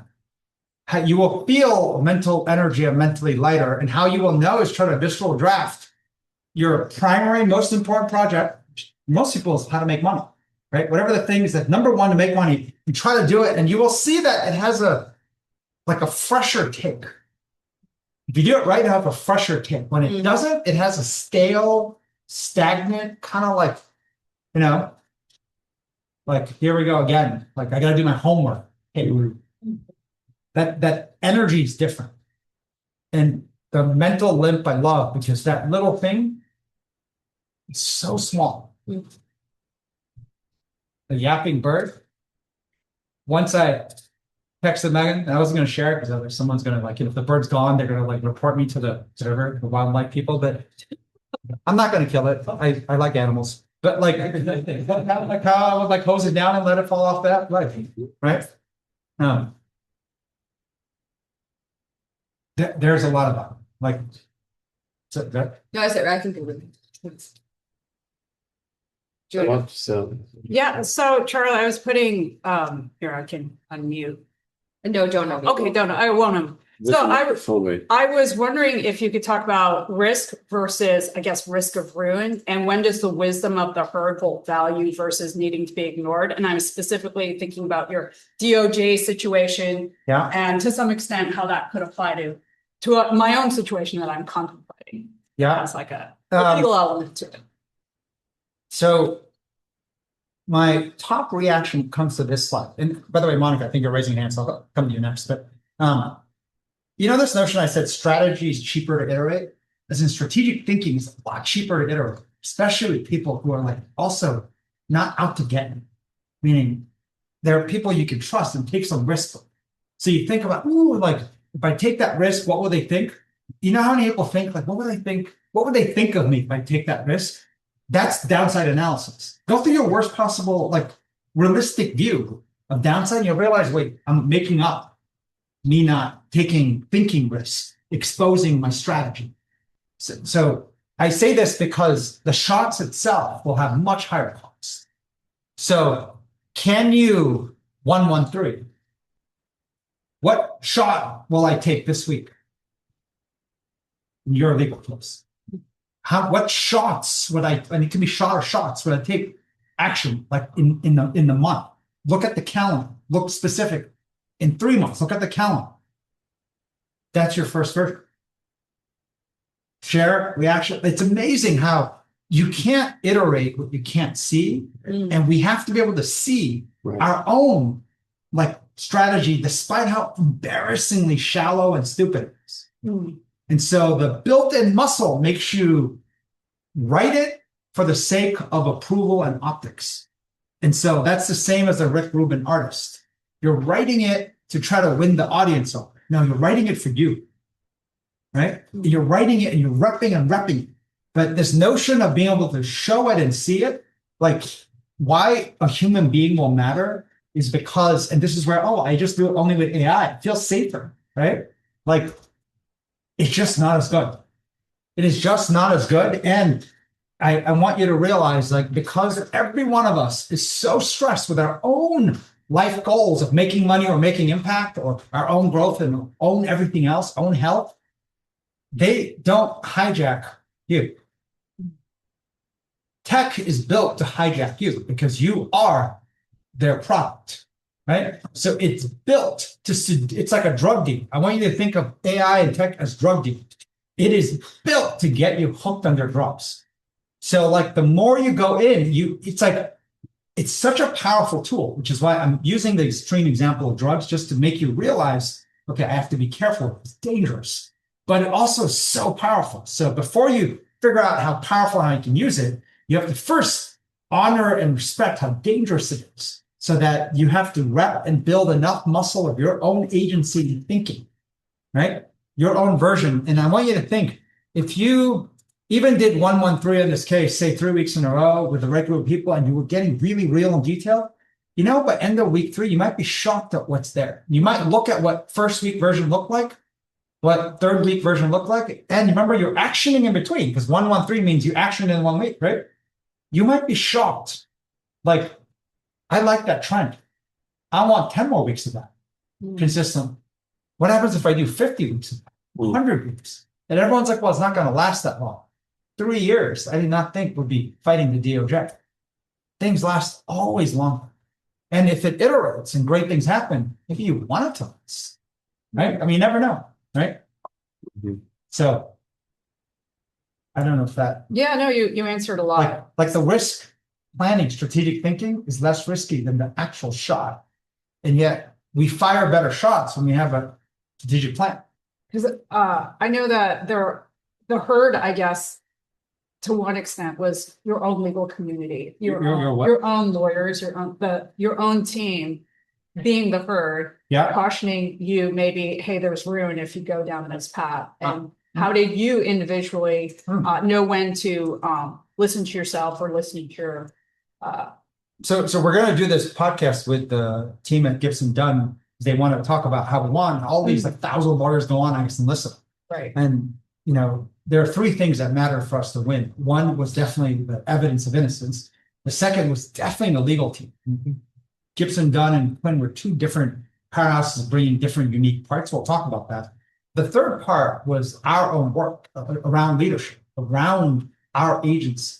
And when I think about our agency, and I think about what is the biggest thing we did, which is the difference of why, and for those of you who are upset about this, I am sorry, but why Egypt lost, why, you know, USA, Senegal, Spurs,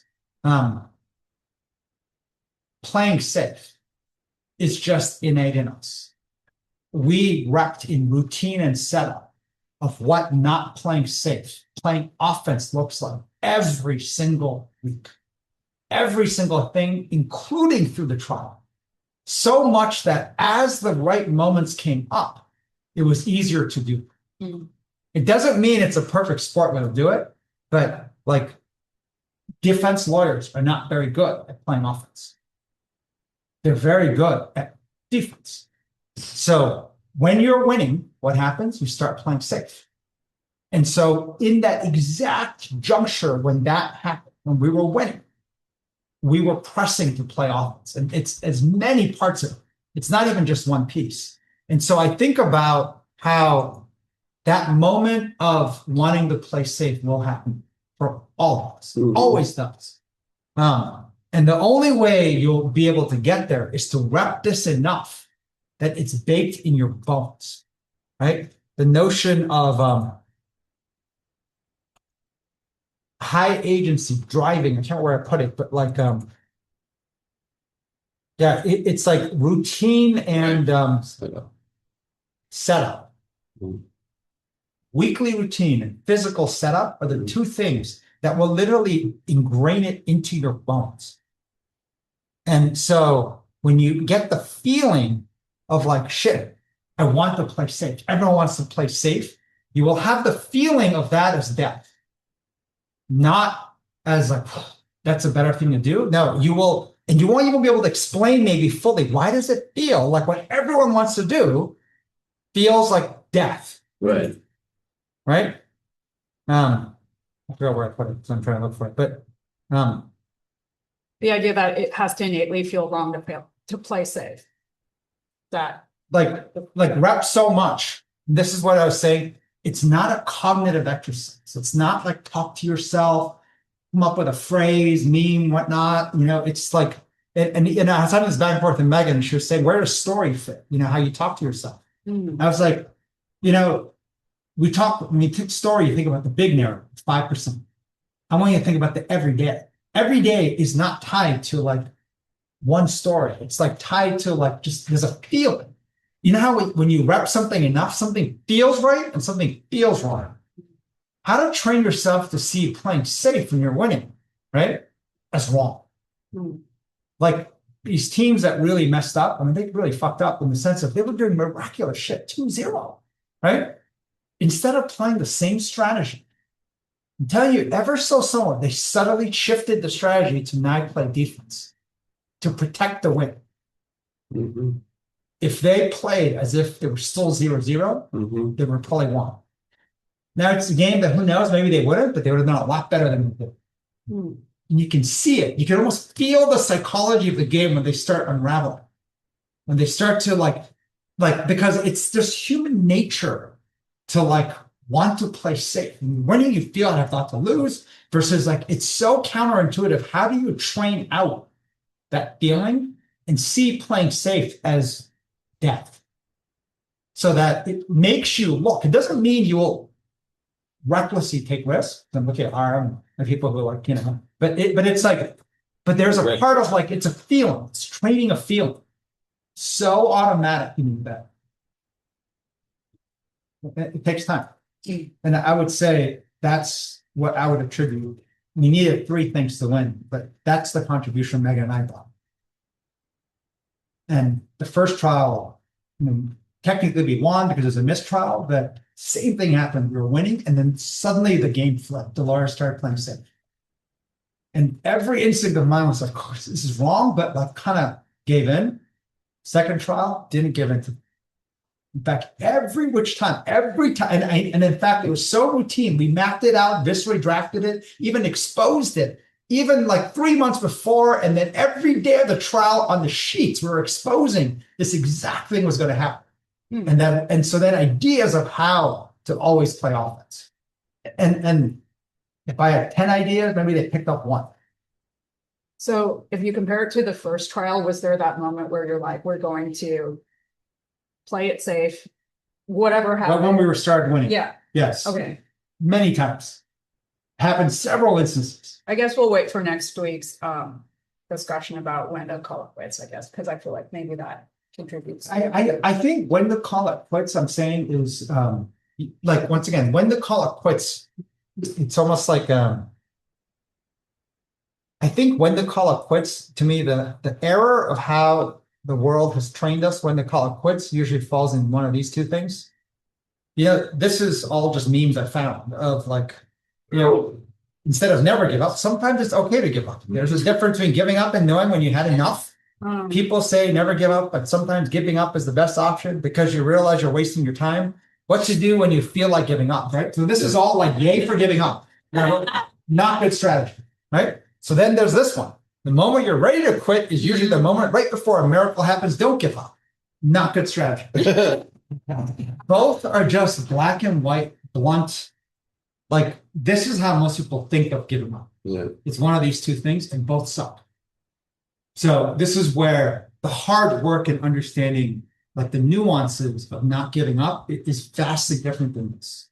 And everyone always asks advice looking for one of these two things, right? This is great for memes, but I would throw this shit away because it ruin your life. So like you have to have enough going on that it's worthy. It's difficult. You driven choice because it's a trade-off discussion. Like, yeah, the trade-off equation matters more than this kind of like generic, like, oh, stick in always, right? Or like, it just death. It's stupid. It's not only stupid, it is death. I've seen more people's lives ruined by these stupid memes. Like, they're great and they're easily spreadable. And maybe there's that second moment you're like, wow, that one helped me, right? There was one I sent to Megan that I thought was funny, so I'll share, right? This was a funny one. Stop romanticizing the past. You've always been miserable, right? There's a ton of these. If it has a little value, great. A little laugh, great. But like, don't overlive your life off these stupid little things, which is what I find all those blood decisions of. Monica, you had a question. Sorry, it's so long to get to you.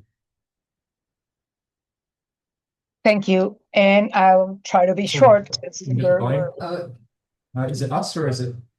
Give us a sec, Monica. Just the volume is. What's high?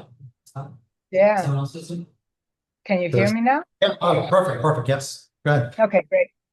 So I have two questions. You decide which one you want to respond, and then we can talk more about the other one. Okay. One is in the world where more people or companies just want to stay in the safe zone, how can I convince them that playing offense is the best strategy? And the way I see it is because in many work situations that I go and challenge, I get viewed as the bad employee or the bad whatever because of that challenge. And now as like external consultant, I hear it all the time, like if it's not broken, why fix it? So how to change that mentality, because I have sometimes a hard time to fight that. That's one question. Yeah. Okay. And the second question is, I shared before, my problem is that I have all these many shiny objects that I think will get me to the VX goal. Let's just assume making money.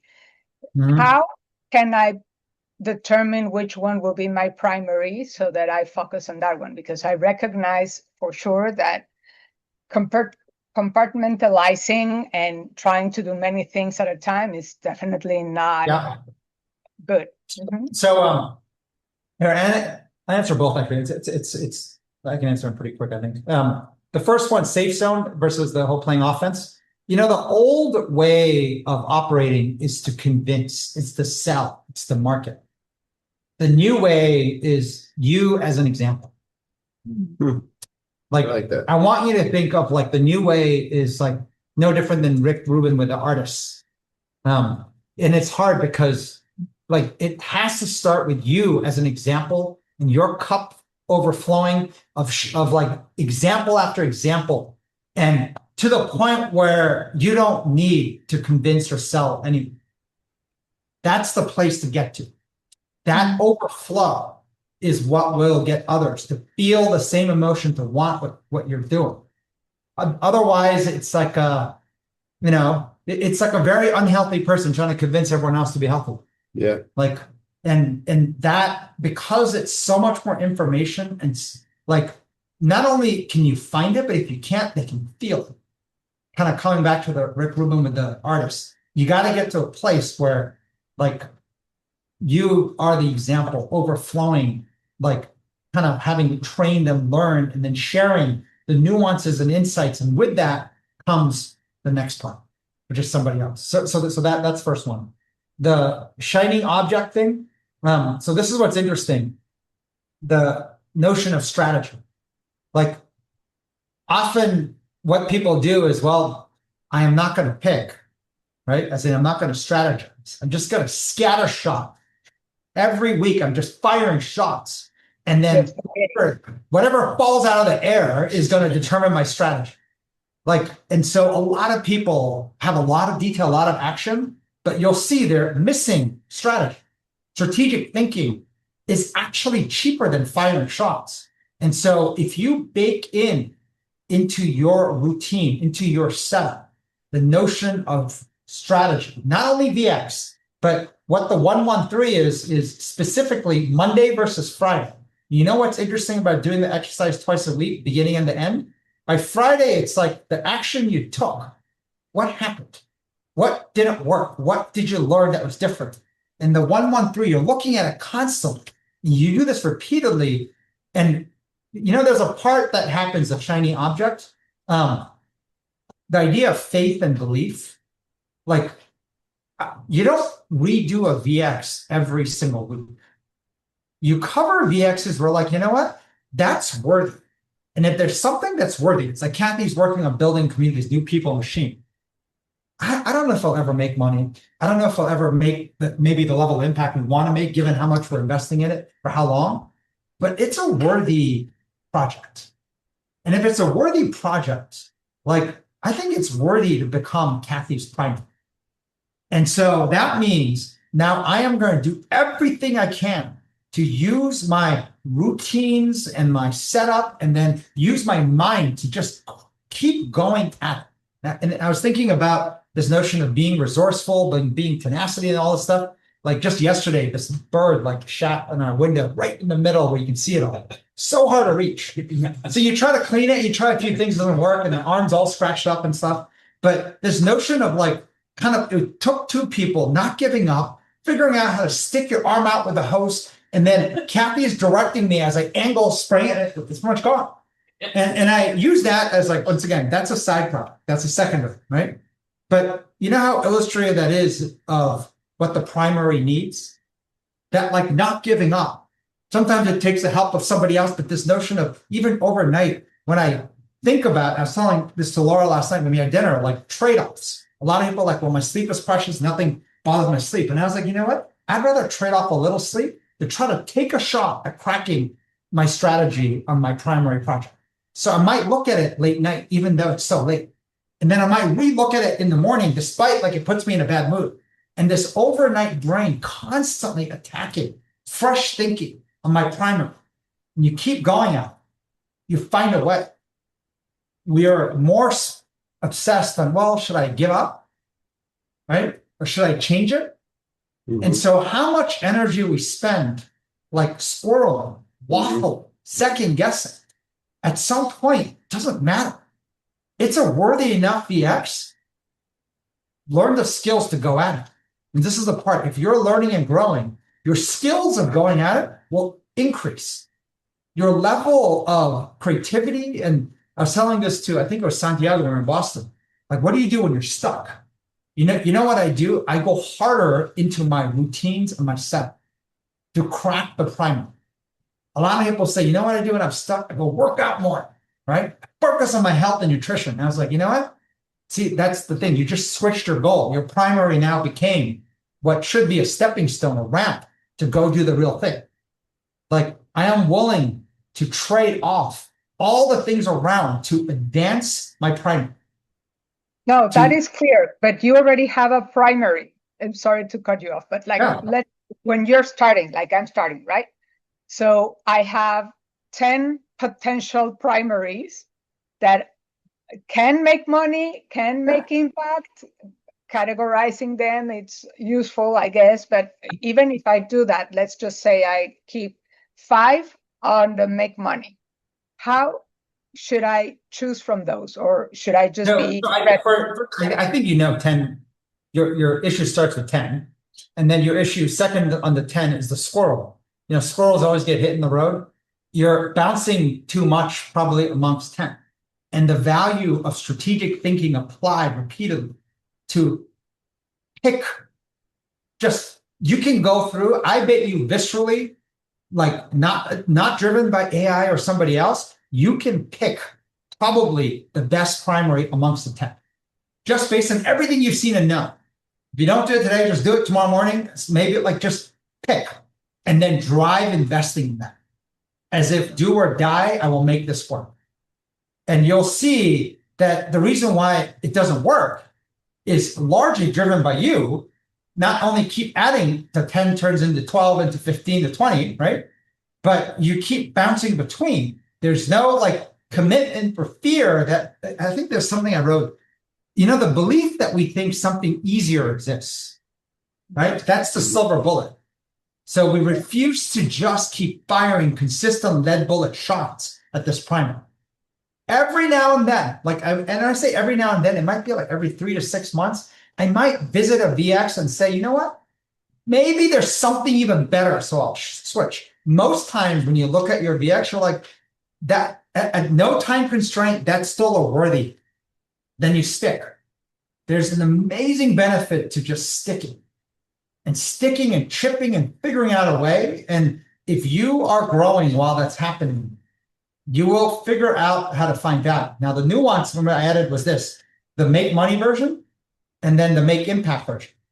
So find some place to maybe donate, give away this stuff in a similar rhythm, maybe even weekly, might be too much, maybe every 2 weeks or every month, and then use that as a lab. As in make the program or product so damn good that it's they're begging for it. When you do that, you'll figure out how to monetize in a better resale. Yeah, and just to end this, but I think after reading all this and listening to you, I have this FOMO. If I just pick one, how about the other ones? I will lose the momentum because everything is moving so fast that if I go wrong? Maybe that's what is stopping me. The fear of not choosing right, maybe is what's stopping me. But you're right. I should just put them maybe in the floor, observe, and the answer must be in my head or somewhere in me. Yeah. I may have deleted it because I was so confident and so embarrassed. I told Megan over text, this is what I want to teach in this lip class. Because Megan was like, the second week I struggled to figure out what to teach. And I was like, oh no, I'm not struggling. I have so many ideas, right? So of course, I didn't realize how much I struggled. But I'll tell you what I initially texted Megan because there was some benefit in some of it.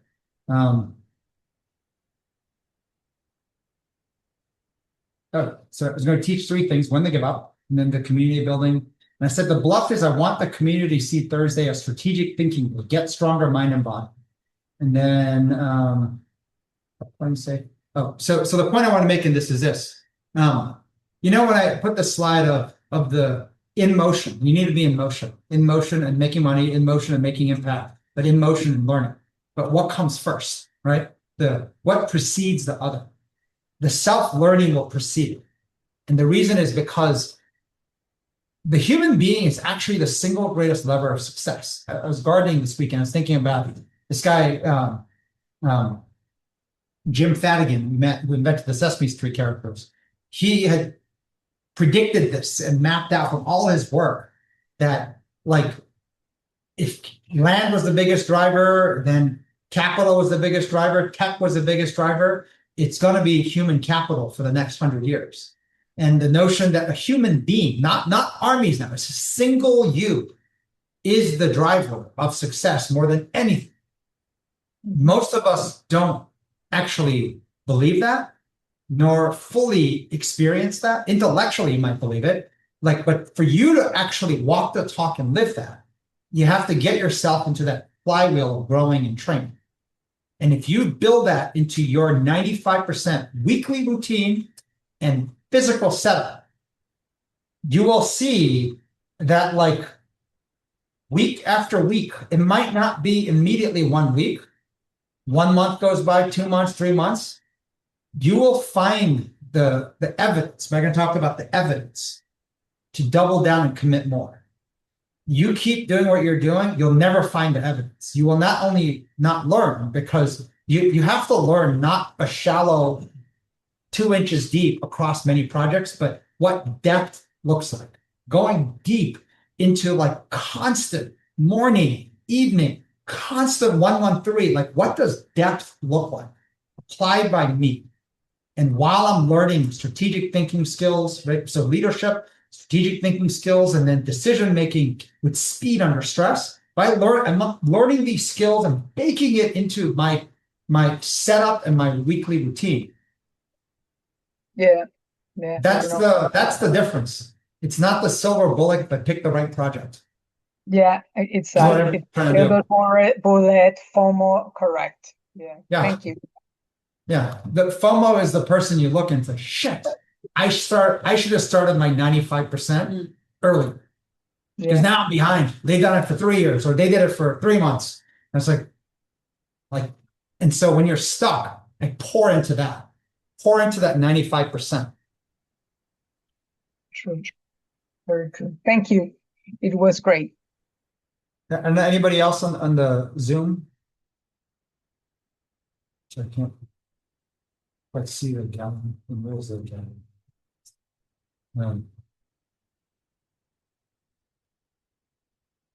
Or over here, Frida or a little more. It doesn't matter. I'll take one more question. We'll go. You have one? All right, okay. So routine, when routines change, I don't know, I'm thinking, so here's yeah, when your routine has been disrupted, and you look, I mean, there's something about it that was, well, let's say there's even physical, you hurt yourself physically, so therefore you have to change your routine. Yes. And now you're not finding a balance in your new routine, and then it's destabilizing all the rest. And when there's a fumble, there's a fumble in your routine that affects then your flow, your momentum. That's what that case. Yeah. As you're speaking of it, the reason I went here is this. So here's the interesting part, where if routine's stagnant, think of death. Like, meaning everything's got to be in motion. I had this conversation with Greg and Wei. I went to visit Boston. The office, even in their co-working space, it's too stagnant. Like, if Meghan and I were here, we'd be experimenting and tweaking and trying. Even this current office, we are constant. Things in motion is healthy. Like, and you have to catch the extreme, which is like, I'm changing way too much stuff, right? But there's a part of, situations change, so you have to adjust routines. Like, but this is where the investment, even in 113 and the routine, is a lot less costly than actually trying to change your routine, stick to it for at least a month or 3 months, right? So this is where the strategic thinking comes in. Right. Like, you can discuss, share, try, you can experiment.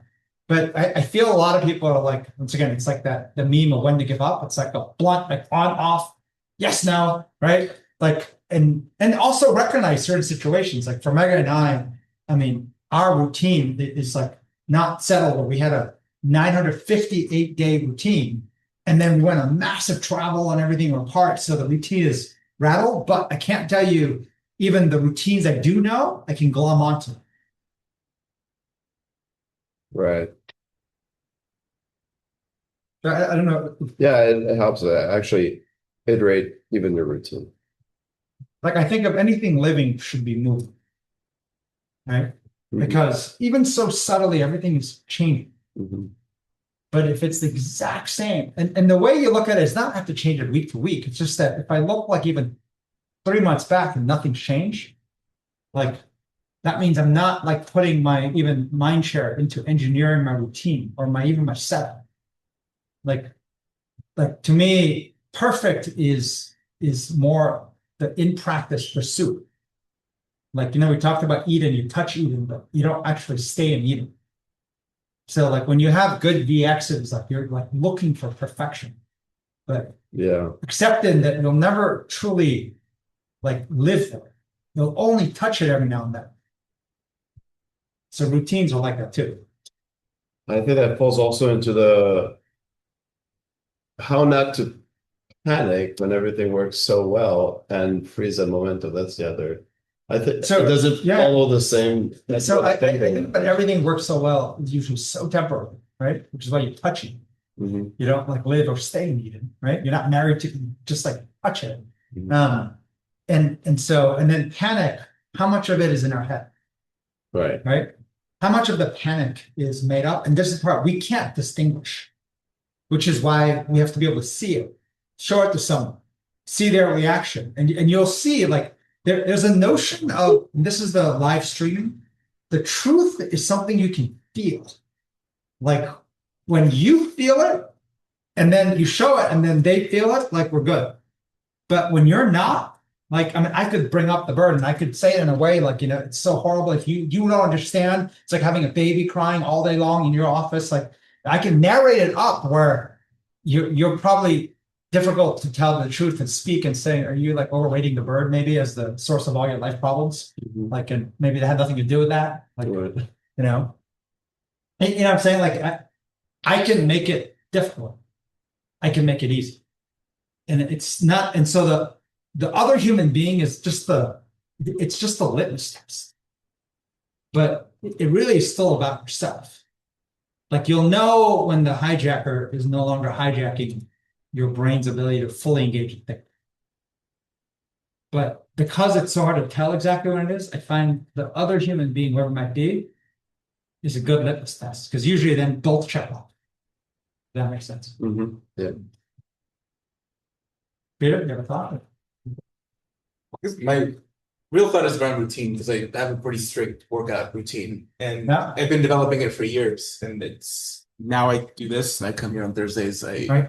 Initially, there was resistance. I had a class on Thursdays that I'd take all the time that I needed to, wanted to be there for. So I just had this struggle. That class got canceled. It worked out. But I think the interesting thing for me, the unlock was like, yes, initially the routine had to be an exact routine, but now so many things happen in my life to just like take it away. Yeah. That I just know that I'm going to come back to it. Even if there's a whole week where I don't have a full workout routine, I know that the next week, it's going to bring me back to it. So that calms me down where initially I was just like, oh my God, I'm missing this Thursday class. It's over. So can I give you a couple of thoughts? I pulled this slide up. First, like, it's interesting looking at the routine from the whole week. Like if you look at a single day, you might be like, oh my God, Thursdays, I now miss this. But if you look at the week, you're like, oh, I can throw it on a Friday or I can throw, so there's something there for one.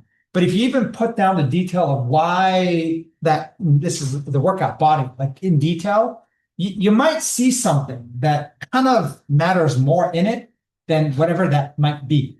Whatever class or whatever instructor leading it, you might realize, wait, actually the real thing I want is this. I can do that just here or there. Like it might not be like, this is the part. It's hard to know often in our head what's made up, both in I need or value or can't get it anywhere else, and what's kind of, I can test it, challenge it, try a different version of it, different day. And so like there's a part that, I mean, it's so dumb, but like like I can't tell if this is like part my hidden psychology, whatever. Like, so like when Megan's not here, I like when she was gone for her surgery, I rucksack, but I walk towards her home until I hit 10,000 and I turn around and walk back to my house. And it's like, so I don't know if that's like, oh my God, I missed Megan, so I'm doing that. Or it's like, my way to try to get one up on her. I have no idea what. But I would do that every night. As it's 11 o'clock and this lit presentation is not coming together, I got a rucksack down, right? And literally, it's so dumb, but to think that not tonight. Like as soon as I texted that to Megan, just realized I don't have to do it tonight. As soon as I texted that, I was more free to start running on the presentation. The constraint of just thinking, I have to squeeze that in. Oh my God, it's 11. By the time I now walk back home, I won't like, and I was like, wait, that's the whole, how many hidden assumptions or agendas we have. And I acted like I can't miss a single day. And so and then I was like, wait, as soon as I recognized that, my mind freed up. So like, it's kind of interesting, even in like what has a hold of your mind and something that is all, even in a certain instance, you could make a consistent exception, a one exception, right? Also the value I'm getting, there's so many pieces. And this is where like our mind's so powerful. You don't know like how much stuff is actually in there. Every little one topic is like a tip of the iceberg to just, but I need to see what's in there. But we don't dig, right? Not as a regular routine. We're not set up to dig. And then we're set up to, actually, if you watch even your setup, you might see no desk space, no white space.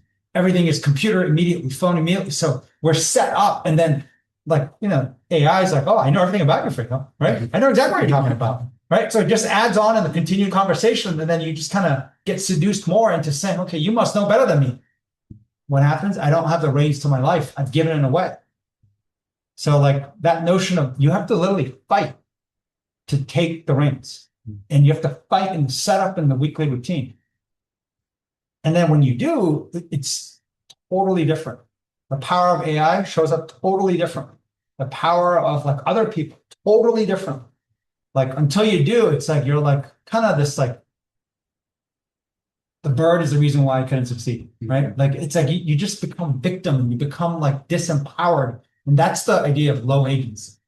Like you lack leadership, you lack agency, and then you lack authenticity. And then it's like too embarrassing to talk about this and everything. And so then like my brain is like literally shrinking. And actually, there's studies, I think they were done, saying the use of AI has physically shrunk cognitive, like the brain. You can reverse it, but you have to fight. It's much harder than people realize. Hard work. All right. I do not know if that class was as awesome as I thought it would be last night when I wrote my. That was awesome. But, all right. But anyways. It's like, oh my God, this whole week CP's been trying to help me on my routine, on my setup. You're I just had a realization. And like it all clicked in that one, so you're just like, oh. Laura, welcome back. I think we'll see you later tonight. I think Carmela, hopefully we'll see you later. I think we're gonna do a lot of workouts tonight. So I didn't rock last night, so I'm making right. You'll definitely see me later. You gave language to a lot that I've been experiencing since working with my group last week. And so I need a processing time, but yeah, it resonates a lot. I don't know how awesome it was in your head, but it really, I felt it like in my chest. The part, like I said, my wish, I feel like if you see Thursday as like my time, I am investing to improve my strategic thinking, actually do it. Not just improve, but like make plans for my life, right? Starting with the right priority and starting in detail. So then like you get into that right rhythm and you experience it. I mean, it's addictive. You'll realize like, why the hell would I? It'll be one of those, how the hell can I even operate without doing this shit? Like it's like driving blind with no plan and saying, you know what? Today I wake up and let the rain fall on my head and then I decide what to do there. Like that's how most people live. It literally is a mindless, numb, sort of like, what's telling me I can do what today? Sun's out, gonna be a good day. I'm like, no, fuck the sun, fuck the sleep, fuck all that stuff. Use your head to figure out how to make it fucking work. That's a skill. And you need to invest in the routine. So hopefully you guys will experience and feel that, right? Greg's edition of the 113, I think it's pretty awesome. So Yeah, I like the 113 for sure. all right. We'll see you guys.